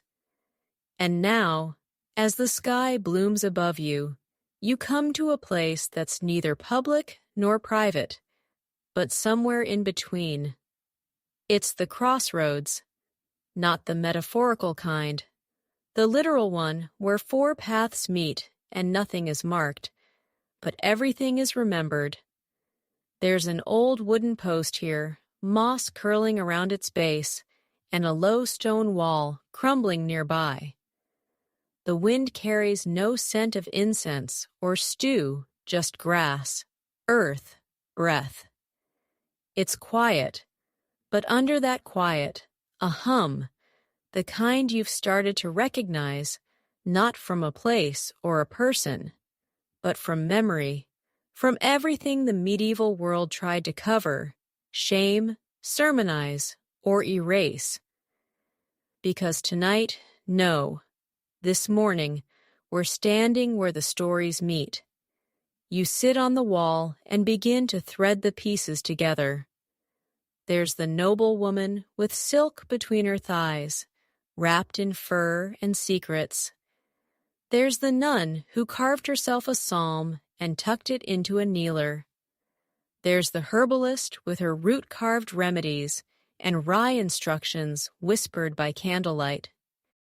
There's Ida, the peasant woman with warm stone and beeswax, the garden's sacred hush, the poetry scrolled in Latin on the backs of hymnals, the stone bench beneath the vines, and all the things they never got to say out loud. But they did say them, just not in ways men knew how to hear. And that's the great, delicious twist of it all. Medieval women were never as silent as history pretended. They were just speaking in a language not everyone could read. A language of fabric and herbs, of gestures, of stitched innuendo and ritual bathwater, of margin notes and coded flowers, of fingertips and breath and pleasure. Because that's what this has always been about. Not lust, not scandal, not seduction. Just this. A woman alone, feeling good not because someone told her she could, not because a husband or priest unlocked it for her, but because her body remembered how. There's a moment right here, right now, where it's tempting to declare this a grand act of rebellion, a feminist triumph echoing across time. And yes, of course, there's power in that.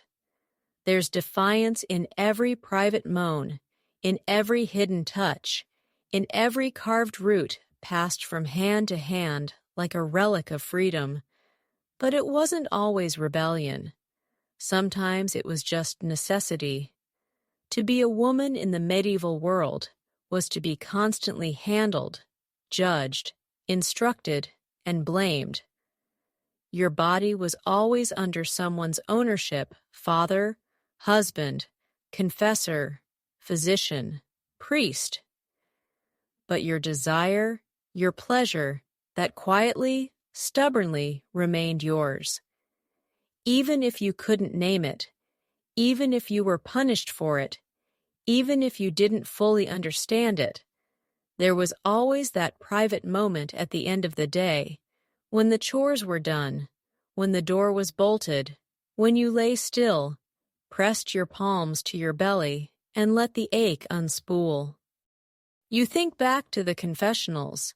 How many women sat behind that latticework, voice trembling, and said things like, "I touched myself," or "I burned in the night," or "My dreams left me wet." How many priests scolded them? How many doctors prescribed hot cloths and steam without ever admitting what it was really for? How many women walked away, still not sure if they were healed or damned, but relieved either way? And yet it continued, because pleasure, for all its risks, is a teacher. It tells you something about yourself that no one else can: that you are alive, that your body is yours, that sensation isn't shameful, it's sacred. That touch can be a prayer if no one else is listening. And for medieval women, that knowledge, quiet, unspoken, deeply felt, was the closest thing to freedom most of them ever knew. Here's your fringe fact for this chapter. In a small collection of 14th century folk songs from Flanders, there's one verse that seems utterly out of place. It's not a hymn. It's not a harvest chant. It's a song sung from the perspective of a woman at her spinning wheel, describing very coyly how the motion of the spindle beneath her skirt woke her from sleep. She repeats the line, "And I turned the wheel again and again until the song ends in a soft hum." Was it just a joke? A dirty pun? Maybe. Or maybe it was the only way she could put her experience into the public voice. That's the scholarly debate now, as it was then. Were all these references, garden vines, coated stitches, bedside tools, warming powders really about self-pleasure? Or are we seeing what we want to see? Are we projecting 21st century ideas onto 13th century lives? But maybe that question misses the point. Maybe what matters is not how we interpret these moments, but that they existed, because evidence isn't just in ink. It's in what survives. Like a worn spot on a stone bench in a garden no longer tended, like a polished wooden shape found wrapped in linen beneath the altar, like the margins of a prayer book filled with wandering words, like a bit of fur sewn into the hem of a cloak, like the soft part of the mattress no one ever mentioned, but never failed to use. And here now, at the crossroads, with the sun rising and the earth stretching awake, you feel it. The enormity of all those tiny, secret acts. Thousands of years, millions of women, one instinct: to feel good, to come back to themselves, to leave a little mark on fabric, on parchment, in memory that says, "I was here, and I was not ashamed." You rise slowly. The crossroads still quiet beneath your feet. The sky above you is pale gold. The world is wide open. And somewhere centuries ago, a woman is waking in her bed alone, her fingers already curling beneath the sheets. You've circled back now through shadow and silk, saints and steam, through bone-handled tools and half-spoken poetry, back into the steady breath of morning. you're no longer chasing a single story. You're standing in the middle of hundreds all overlapping like threads in a tapestry, so worn that most people only see the holes. But you've seen the embroidery. You've run your fingers over the stitching. And now, in these final steps, you're holding the full weight of what they left behind. There's no grand building left to visit, no last hidden chamber or secret drawer. Just a hill, a real one, not metaphorical, rising up over the valley where all these women lived and died and breathed and touched. The grass is damp underfoot. The sky is washed clean. You sit there, finally still, and begin piecing it together. Medieval women weren't supposed to know pleasure, not according to church law, not according to medicine, not according to the ink-stained hands of confessors and chroniclers who never once considered what it felt like to live inside a female body. But even so, women did know deeply, instinctively, creatively, desperately. They found ways. Maybe they didn't call it masturbation. Maybe they didn't even think of it as rebellion. Maybe it was just relief. Maybe it was survival. But there's no question that it happened again and again in nun cells, in peasant baths, on silk sheets, on packed hay, under moonlight, behind veils, through linen and wool and nothing at all. Sometimes in guilt, often in silence, but never without knowing. They knew. And what they knew, what they passed to each other, through gestures and glances and recipes and riddles, wasn't just how to feel pleasure. It was how to claim something in a world that denied them nearly everything. One woman lined her shift with velvet and pressed it against herself while praying. Another steeped ginger and mint and slipped her fingers lower while her husband snored. Another carved her own relief, wrapped it in cloth, and hid it where no one would think to look. Another wrote in a dead language, disguising her climax as a vision of the Virgin. Another whispered to a neighbor that she had a new kind of warming salve, just a drop. But it changed everything. These weren't accidents. These weren't flukes. These were women inventing a language that didn't exist yet, a language of touch, of body, of ownership. Even if the words were borrowed from scripture or medicine or nonsense folklore, they made them mean something new. You think about all the times they were told, "No, you may not own your body. No, you may not speak desire. No, you may not know what makes you feel alive. No, you may not want. No, you may not finish." But the body doesn't understand no.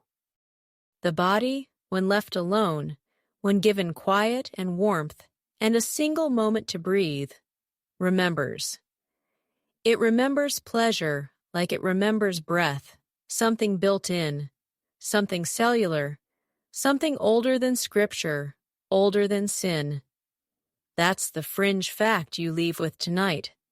Not a quirky object or dusty quote, but this, that many medieval women, even when robbed of language, found their way back to themselves through the one form of literacy they could never be denied: touch. Touch is protest. Touch is prayer.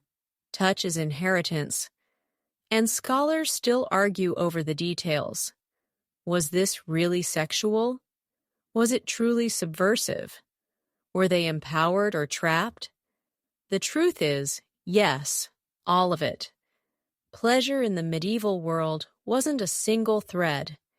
It was a not complicated, dangerous, sometimes sweet, sometimes bitter, but always felt. Because here's what no scholar or priest or historian can fully erase: the fact that these women lived in bodies real ones, flesh that bled ached and pulsed with need. They weren't waiting to be rescued. They weren't dreaming of princes or confessions. Many of them were just trying to get through the day. But sometimes, when the room was quiet and the door was locked and no one was asking anything of them, they remembered they were still allowed to feel good. And they did not because the world gave them permission, but because their bodies never needed it. You lie back now, the hill warm beneath you, the sun slipping over the edge of the world like a sigh. The air smells of dew and grass, and something like the past, not in mourning, but in understanding, in a long exhale. The stories you've gathered, tender and awkward, sacred and sweaty, lonely and luminous, aren't gone. They were just waiting under dust, behind shame, beneath lace and leaves and law. And now you've heard them, which means, in some way, you've inherited them. The woman who pressed herself against her garden bench while pretending to pluck figs. The nun who carved her own release and dared to write it down. The peasant who warmed a stone and wrapped it in cloth like a secret lover. The cunning woman with her mint salve and feather spells. All of them. They're yours now. You get to remember them, not just as sinners or rebels or shadows, but as women who dared to feel good in a world that punished them for it. And maybe, when you're alone next, hands quiet, thoughts wandering, you'll think of them. Maybe you'll feel less alone. Maybe you'll press your fingers a little lower and smile, because you're not the first, and you won't be the last. So here we are. The night has faded.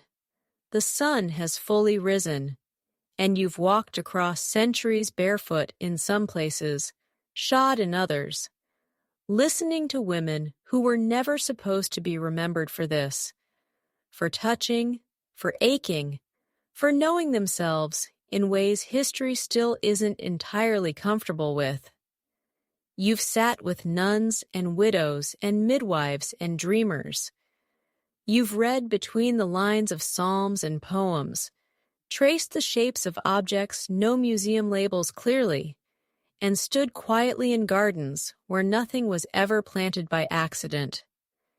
And maybe now, as you sit with all of this, you feel something else, not scandal, not even surprise, just recognition. Because the truth is, you knew this was possible all along. Deep down, you've always known that women, all women, have always found ways to return to their own bodies. No matter the rules, no matter the risks, no matter the absence of language, because pleasure is ancient, intuitive. It requires no permission, no choreography, no witness. But let's be honest. This story wasn't about discovery. It was about remembering. Remembering that even in the most controlled, silenced, guarded eras, there were always cracks in the walls, always hushed spaces where fingers found their rhythm and breath found its release. Always a handful of curiosity hiding in the folds of a linen shift. Always one woman showing another how to warm the oil just right. Always laughter behind veils. Always a whispered yes like that. And in remembering them, maybe you've remembered something in yourself, too.